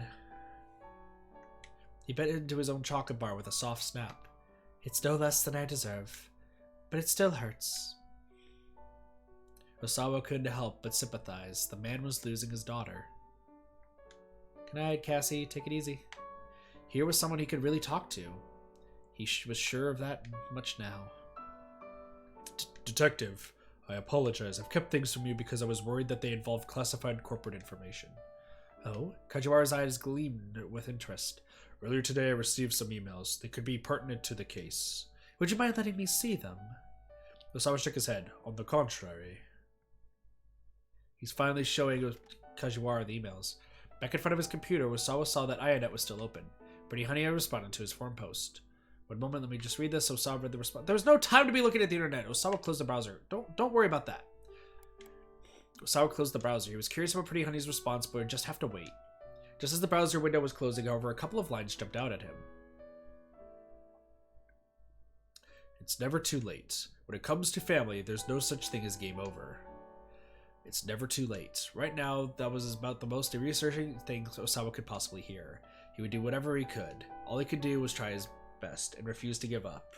Let's go, Osawa. Let's go. As he pondered this, Osawa opened his email, pulling up the images of the human testing on the monitor. What is this? Kajiwara stared at the monitor as if unable to look away. These are images from unauthorized clinical testing of an antiviral drug I developed, carried out by my company without my knowledge. Images of a... I'm sorry, what was that? The detective frowned at the unfamiliar terminology. In simple terms, the antiviral is a wonder drug to combat the UA virus. Hold on, Maria's infected with the UA virus, isn't that right? Yes, UA is a species of virus discovered in South Africa relatively recently. Roughly 12 hours after infections, patients develop a cough, then a fever, then begin vomiting, and ultimately begin to bleed uncontrollably from all over, resulting in death. The mortality rate is... Osawa was reluctant to say it. Kajiwara held his breath, waiting. It's nearly 100%. That's the most scared that Kajiwara has ever looked. Kajiwara shuddered. But wait, he said after a moment. If you have this wonder drug, then Maria... Osawa shook his head. Without Tanaka, I have no means of getting it out of the lab. Kajiwara's frown deepened. I see. It may not be much to go on, but I think we could put together at least one piece of our little mystery here. Something difficult or impossible to explain, an enigma. You see, plenty of books titled The Mystery of Such and Such or The Secret of Whatever on bookstore shelves, but when you read them, you're invariably disappointed by the mystery not being that mysterious. Oh no, I just realized something! Oh no, I just realized something! Oh no!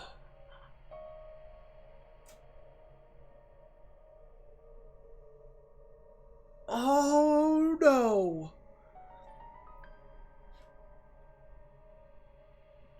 Oh, I just realized something. Okay, real quick. We know in Achi's story, right? That Hitomi has Bombay blood. But we also know from previous in the story, like, earlier, like, right up here, that Hitomi, or it's like an Osawa story or something, is that Osawa has put the antiviral into Hitomi. So Hitomi has the antiviral in her bloodstream, which means that Endo, who Achi's father, is trying to use Hitomi's blood to save Suzune, but at the same time, Teteno is trying to kill Hitomi to use her blood to get the antiviral in order to save Maria. I think that's what's going on here. I think Hitomi needs to die for two reasons. I think Hitomi's going to die because they need all of her blood. They need the antiviral, and they can't get it from one thing. No, they can't, like, it can't. It's not like Sparky. It's not something as simple as getting a little bit of blood and then you're fusing. It's a full blood transfusion. They have to flush her blood out with somebody else's. So Hitomi might be on the path to dying. Hi, Caitlin. Welcome to the stream. You just joined in on that. That's not good. Pardon me one moment. Kajiwara inspected the email address of the sender A, then brought up the mail header. You don't see email addresses like this much. It's seemingly from a foreign country, but they may be fake. You can tell just that from one email? The detective flashed a little grin. Take a look here. So if we just do this, and then this, his fingers flew over the keyboard, calling up the header details, singling out a received from field. This set of 4 numbers at the bottom is the sender's IP address. Think of it as an ordinary hidden location marker of sorts. As he spoke, the detective pulled up a website called IP Station. He copied and pasted the set of 4 numbers and pressed the enter key.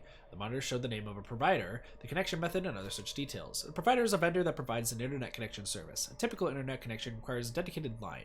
Customers who do not already have one must make a contract for one with the provider. When the provider establishes your connection to the internet, you are assigned an identifying number called an IP address.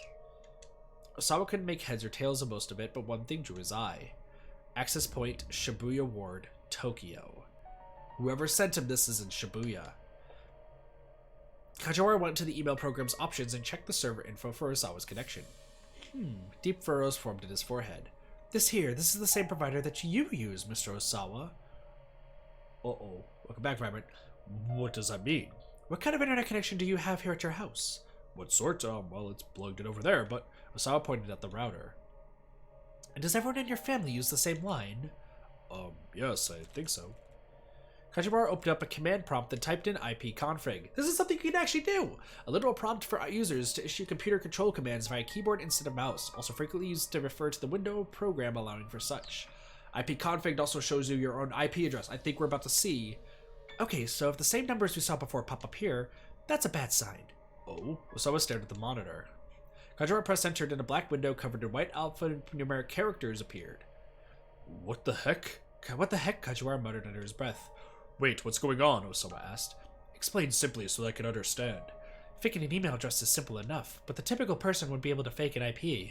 It's very likely that these emails were sent from another computer inside this house. There are two people it could be, Tanaka or I. And Amy... Oh, it's I. It's I because of the A. Oh, shit. Osawa had to stifle a gasp. The emails had been sent from his own house at around 11 o'clock that morning. Since Osawa hadn't sent them himself, that left only one possible culprit. I. Suddenly his phone rang, nearly startling him out of his seat. Mikito's name showed up on the incoming call display. Osawa quickly picked it up. Is there an update on the emergency board meeting? He blurted. Mikito's voice was quiet and subdued. I tried pulling whatever strings I could, but to no avail. I'm afraid holding a board meeting today just won't be possible. The phone fell from Osawa's hand. His only possible means of saving Maria was now gone. No, there's one more way. There's one more way. There's definitely one more way.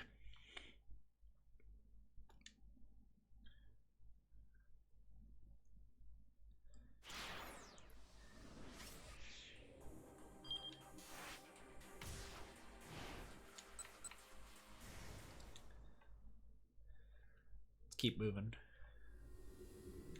All right, well, we know what to do. We'll just wait. I'm gonna finish my sushi.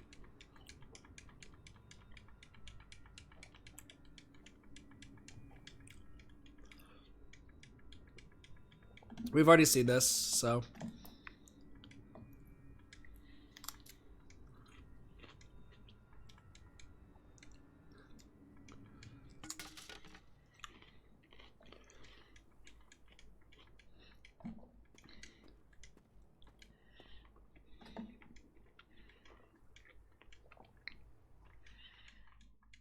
We've seen this before, so that's why I'm skipping through it.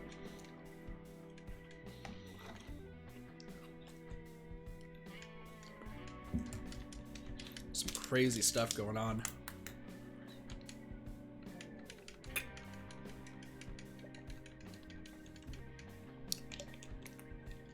Minorikawa still believes Toyama's dead.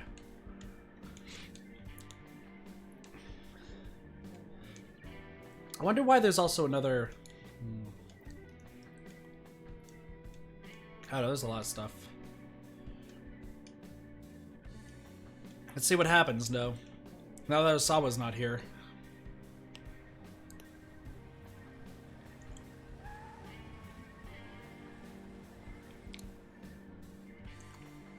Sorry, ginger stuck in my mouth. The taxi stopped outside of Heaven Publishing. The trip had taken 10 minutes on the dot. Thanks. Minorikawa left a 1,000 yen bill on the seat of the exit of the cab. Sir, the driver called after him. Minorikawa turned back around. Kibizuka was leaning out the window to point at him.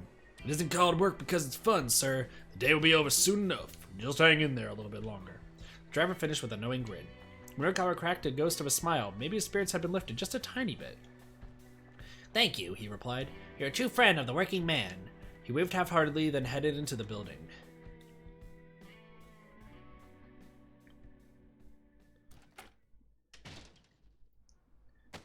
Mr. Mino! Jackie threw herself at him as soon as he opened the door to the editing office.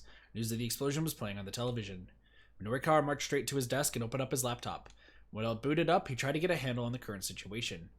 Where are the folks from the loan company? He asked. They're here, Chiaki said. I have them waiting downstairs. Do they know Toyama's dead? I'm sorry. I kind of let that slip.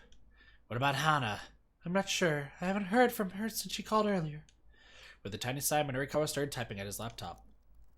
By some miracle, his 6 pages of the copy were nearly wrapped up. Still, he needed to do whatever it took to see this job through to the end. That would serve as his final tribute to Toyama's memory. He loaded his copy into the DTP software in order to set the layout. Bit by bit, actual magazine articles began to take shape. Then the editing department door swung open. Hey, Snarled the young man who barged in first. He kicked over a stack of books. how long gonna keep us waiting, huh? Honestly, Sagawa, must you be so rowdy? A middle-aged man stepped in alongside him. Are you Mr. Minorikawa then? He added as his eyes fixed on the journalist. He held out his business card. A pleasure to meet you. I'm Masoi's Ozu from Takarada Financing, a black market lending firm that offers loans at an interest rate above what the law allows. Well known for taking whatever steps necessary to collect what's owed. Its business card slogan, got bad credit, but you need a loan? Call anytime. We'll put together a loan that suits your needs. Also, hello, Cheese. How's it going? My deepest sympathies about Mr. Toyama. However, I'm afraid that we do need to get you to give us back the money we loaned. Despite his polite tone, the threat in his voice was plain. Look, next month's issue of 4-Star General Gossip is definitely coming out. Can't you please wait for repayment until we have the funds from those sales? Minorikawa asked. That was exactly what Toyama's plan had been, after all. Well, we certainly aren't monsters. If the magazine's going to be making you money, we wouldn't mind delaying another month. You mean it? Jackie chirped. They clarified that would be the case if Toyama was still alive. Releasing the next issue was all well and good, but with Toyama gone, so too is the company. That'll make full repayment of what we're owed impossible, I expect. Then what do you want us to do? Minorikawa asked coldly. How about we just cut to the chase, growled the younger man, Sagawa. Dig out your ears and listen up. Jackie recoiled in panic, and Minorikawa held up an interposing hand. Knock it off, he said. You're scaring the young lady. A thin smile came to Ozu's face. All we want to know is where Mr. Toyama's daughter is.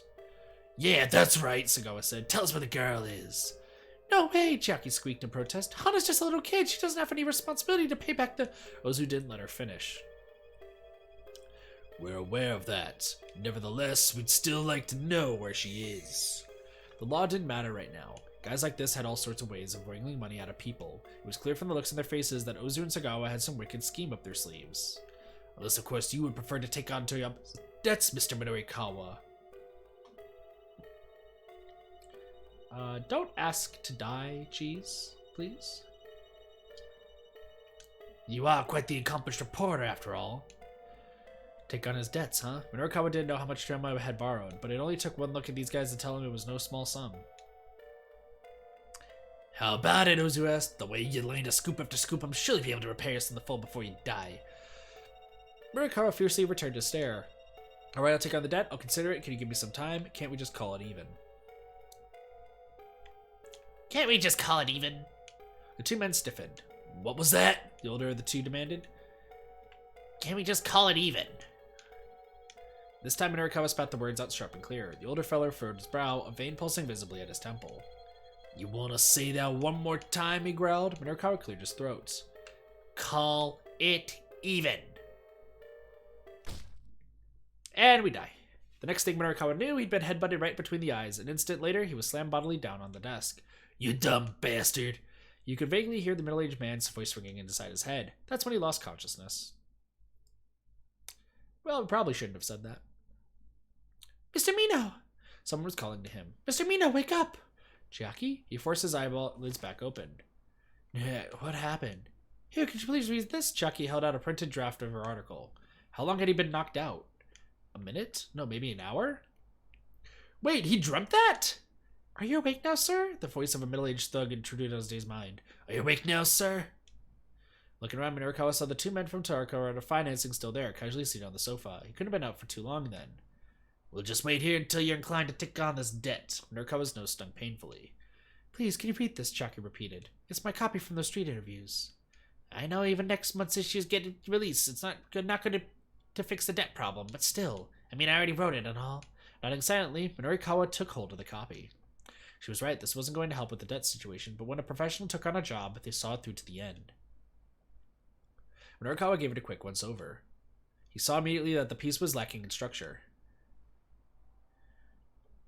He then read the article a second time, checking the finer details. Several off-theme sentences jumped out at him. This is no good. This is no good. Rewrite it. Yay, Cassie, nice. He thrust the printout back at Chiaki. Yes, sir. She bowed her head and retreated to another desk. That's a lot of cigarettes, Jesus. The TV was still on. A news broadcaster voice suddenly broke through the silence, as well as Minorikawa's concentration. We're live on the scene now, where an explosion in Shibuya has. Minorikawa gazed blankly at the screen. He found his mind drifting to a particular memory of Toyama.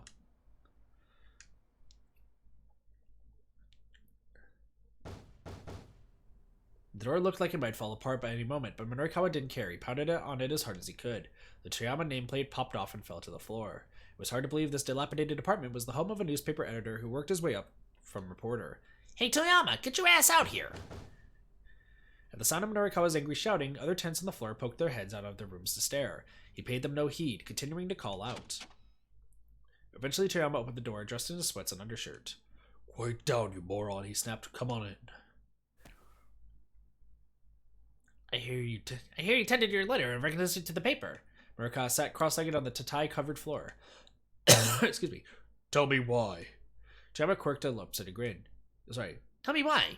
Toyama quirked a lopsided grin. You want to know why I quit, huh?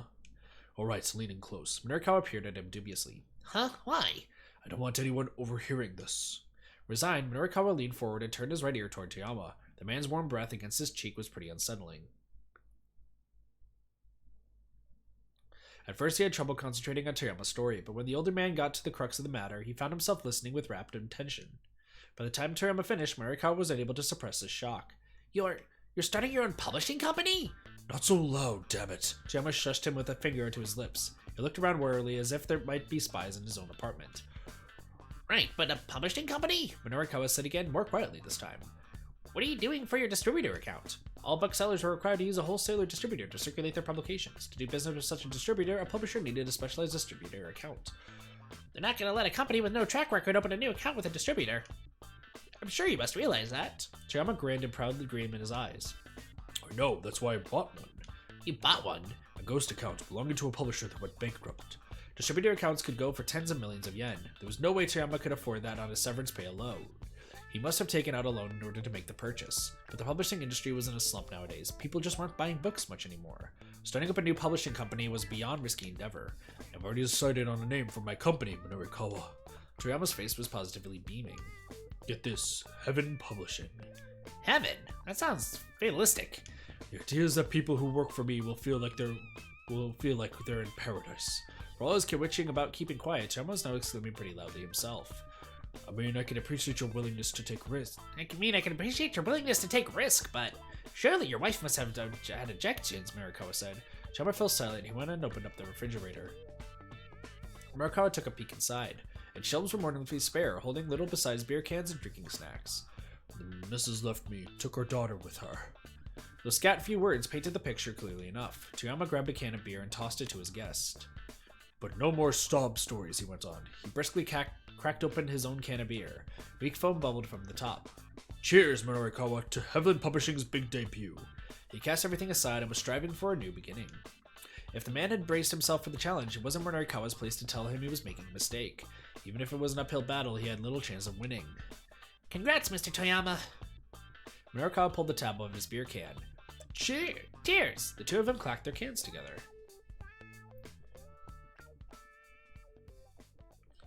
What do you mean, Cheese Lord? Why would I delete a channel? 1 year had passed since Toyama founded Heavenly Publishing. Minorikawa poked his head into the editing office, a bag from the convenience store in hand. Hey boss, how's business? How does it look like it's doing? Toyama said amidst a veritable mountain of returned stock, his expression bleak. Bookstores do not purchase the books they sell, but rather take them on consignment. This allows them to return the publisher any books they do not sell. The books were all bulky, non-fiction tomes, not exactly the sort to fly off the shelves. The man couldn't even muster a smile for the reunion. It's been like this for every non-fiction book we've put out. Wow, starting right off with the bleak stuff, huh? 'Cause things are bleak. The only thing that's selling is the gossip rag of ours. Minorikawa pulled some beer cans from his bag, handing one to Toyama. Toyama lifted an issue of 4-star general gossip from atop his desk. It was Heaven Publishing's one breadwinner, the only thing keeping the company afloat. The gossip now seemed like it was buried in the red of the publisher's non-fiction releases. I really did have higher aspirations than this, Toyama sighed. gazing in disappointment at the piles of unsold books. But here we are, with our gossip magazine as our only viable publication. The beleaguered bookseller chugged his beer. Daddy, I'm hungry. Minorikawa was startled to hear a young child's voice. He turned around to see a little girl nestled between the stacks of returned stock. That's my daughter, Hana, Toyama said. It's complicated, but she's living with me now. I see. Minorikawa couldn't press for more details with Hana right there. In all likelihood, things with Toyama's ex-wife hadn't been going well. Go on, introduce yourself, Toyama said. This is one of Daddy's works friends. Hana turned to Minorikawa with a bright little grin. Hello, my name's Hana. I'm 6. You want some of this? Minorikawa held out a packet of... You want some of this? Minorikawa held out the packet of dried squid he bought to go with the beers. Sure. Hana greedily stuffed her cheeks with the squid. Toyama flashed a sheepish grin. Do you like living with your daddy, Hana? Minorikawa asked, giving the girl's hair a gentle ruffle. Uh-huh, I do. My daddy's amazing. He runs a company. Toyama let out a tiny, involuntary sob at his daughter's ready praise. Oh, keep at it, Toyama said, looking into his daughter's smiling face. Hana's more important to me than any high aspirations I might have had. I'll keep shoveling out copies of the gossip, and at least make sure she's always got something good to eat. Daddy, this is really tasty. Hana held up the patch of dried squid. Tears welled up in Toyama's eyes. Next time, I'll make sure she has some sashimi instead of something like this. Hey, what do you mean something like this? Minorikawa grumbled. I'm the one who bought it. Toyama and his daughter laughed together. It was a heartwarming sigh. Minorikawa thought a father and his girl getting along so well. Toyama might have been a hard-hitting journalist, but when he came home at the end of the day, he was just daddy. It was only natural for the man as a father to put his child above anything else. After gorging herself on snacks, Hana fell asleep on the sofa, looking well and truly satisfied. You know, Minorikawa, Hana's happiness means more to me than my lofty artistic ideals ever could. Toyama kept his voice low as he regarded his daughter's sleeping face. Oh, Hana? Oh, Hana means family. I can't do a Stitch voice for this. Family means nobody gets left behind. We don't know where Toyama is. He could be dead. And from that day forward, Heaven Publishing had shifted its focus to scandal rags with 4-star general gossip as its pillar. Had that been for good or for ill? Whatever the case, Toyama had abandoned his pride. Minorikawa had watched him become more and more of a miserable wretch. But he did it all for his daughter.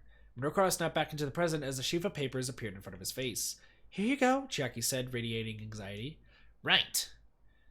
Minorikawa gave her a copy a close read over, then thrust it back out to her. What did you even fix? He asked. Could you please tell me what parts are wrong? She mumbled, hanging her head. What are you talking about? It's just, well, we don't have a lot of time here, so I figure I'll just fix the parts that need fixing. Chiaki trailed off into an indistinct mutter. Is that always how you go about fixing your copy? Yes. Then you're never going to get any better. If someone tells you it's so good, you rewrite the whole thing from scratch. Just making fiddly tweaks here and there is what an amateur does.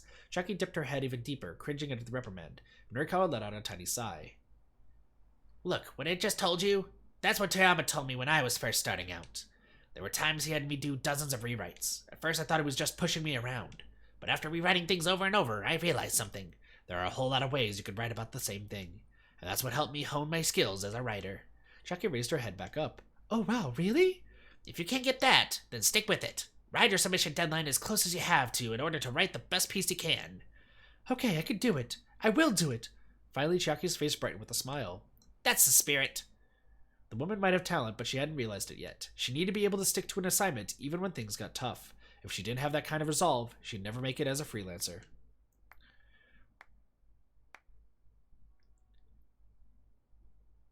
Oh, how touching, Ozu chimed in, applauding. I'm almost moved to tears. They'll make a movie for this, for sure. Or a video game. Wait. See, had only been acquainted with that said Sepp Toyama, we never knew there was such an upstanding fellow here who was so good at tough love. Minorikawa shot to his feet and pounded his fist on the desk. That's about enough from the peanut gallery. Hold your tongue, Sagawa snarled, his eyes shone with a vicious gleam. We're getting sick of waiting here. Sagawa, you really are a short-tempered guy, aren't you? Zoe clucked disapprovingly at his underling, then slid a sheet of paper onto Minorikawa's desk. Nevertheless, I'm afraid we do require a decision now. If we'll just stamp here, we'll be on our way. Jackie stared down at the document. Is this a bond of reconnaissance? Yeah, that's right. That's what you write when you're transferring a debt. Sagawa puffed himself up proudly. Minorikawa silently looked over the contract. If we don't have a stamp, we gladly accept a signature as well, Ozu pointed out. Ugh. Makes the pals to go at it. If you don't hurry up and sign, we're never gonna stop going after Toyama's daughter. Minorikawa snatched up a pen. Mr. Mino, you can't do this. Think about what you're doing, Chucky shouted. If you go through with this, we'll just wind up like Mr. Toyama. I won't. Yes, you will. Just who the hell do you think I am? I'm Minorikawa, damn it! I'm going to land so many scoops it'll make your head spin. I'm going to pay back this debt and rebuild Heaven Publishing. But why would you take such a risk? Chucky sobbed. Minorikawa lowered his voice. Because I owe him so much. I can't stand by and let these scumbags kill his daughter. Oh! Before Minorikawa could sign, Sagawa startled him with a sudden explanation. Looking up, Minorikawa saw what the loan sharks had seen, little Hana standing by the door. Get her! On it, boss! Ozu and Sagawa rushed at the girl. Run! Minorikawa shouted. Hana bolted right back out of the door, but Ozu managed to snatch her up just as she reached the stairs. Let's be on our way, shall we? A vile grin came to Ozu's cruel face as he headed down the stairwell. Stop! Let her go! Minorikawa rushed after them, trying to grab the girl, but Sagawa drove a punch right to his face. Uh-oh. Ugh, the pain staggered him. Nevertheless, he managed to press on. Get your hands off that girl. Uh-oh. What the hell? Shut your damn mouth! Something had hard slammed into his chest. His vision went dark. He felt himself slipping from consciousness. Just before he blacked out, he heard Hana's voice. I'm sorry, Uncle Minorikawa.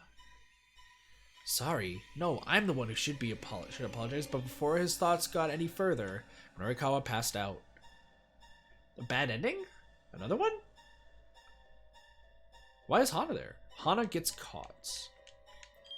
Hana showed up at the office, only to get caught by the moneylenders, and Sagawa drop-kicked Minorikawa into unconsciousness when he tried to save her. It turns out Hana had been at the police station just before this, trying to decide if she should tell the police her father had been killed in the explosion.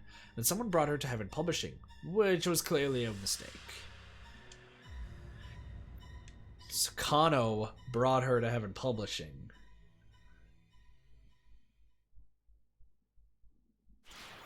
Uh-oh.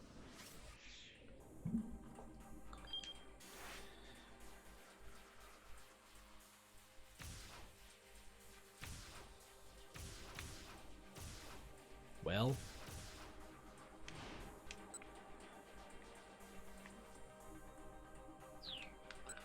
that's a thing.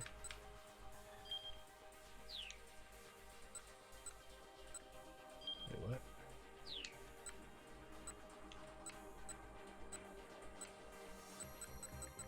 Interesting. That just happened. That just happened. Alright, so we are about halfway done, it seems like, with this. We still have Kano's story to do, and we have Maria's story to do, and we have to finish up Minorikawa's story. So next time we're actually going to end the stream right here. I know it seems a little bit short, but I want to still stick to the 2 streams apiece for 428. We will get back to this game on Saturday. And Saturday, we will finish this entire one, and then I think we can finish the rest of 428 Shibuya Scramble on Sunday. We'll see. Well, at least the main game, because I think there's some side stories that we have to do and such. Felt long for you? Ooh. But we are not done with streaming for tonight. We are not done streaming for tonight. At 10:15, 10:30... Pacific time, I am going to stream Splatoon 2. Pacific time, what am I saying? Mountain time. I am going to stream Splatoon 2.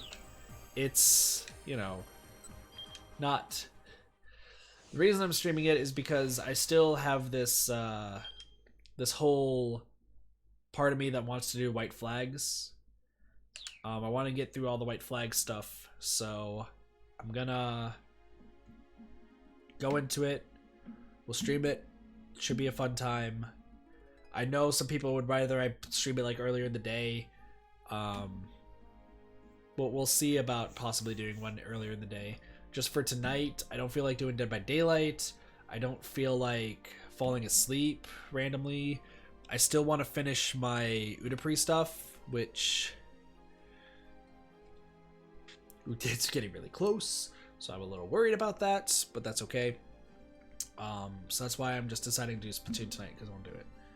I might do some editing too, we'll see, but I just, even though I'm not super keen on the Splatoon stuff lately, just want to. We still got a lot of stuff going on tomorrow. Oh, I should mention, this is something big I need to mention. On Friday, there will be 3 streams. I didn't post this on the Discord because I wasn't aware of what my schedule was going to be, but I actually have to leave work early on Friday because of stuff that's out of my work control. And because of that, I really have, I get to go home early. With that being said, I may end up doing Splatoon then as well. Possibly. Or some other game. We'll see what I'm feeling. Like I said, I don't want to do too much Splatoon anymore because I want to still be a variety streamer. That's my goal. I want to still do variety. Welcome back, Justin. We're just about to end off. But I will,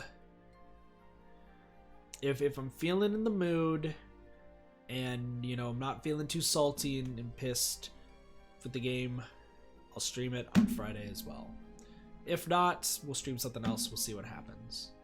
With that all being said, though, thank you guys so much for watching. I do hope you guys enjoyed 428 Shibuya Scramble, and have a wonderful day, night, morning, afternoon, and or evening. My name's Katathi.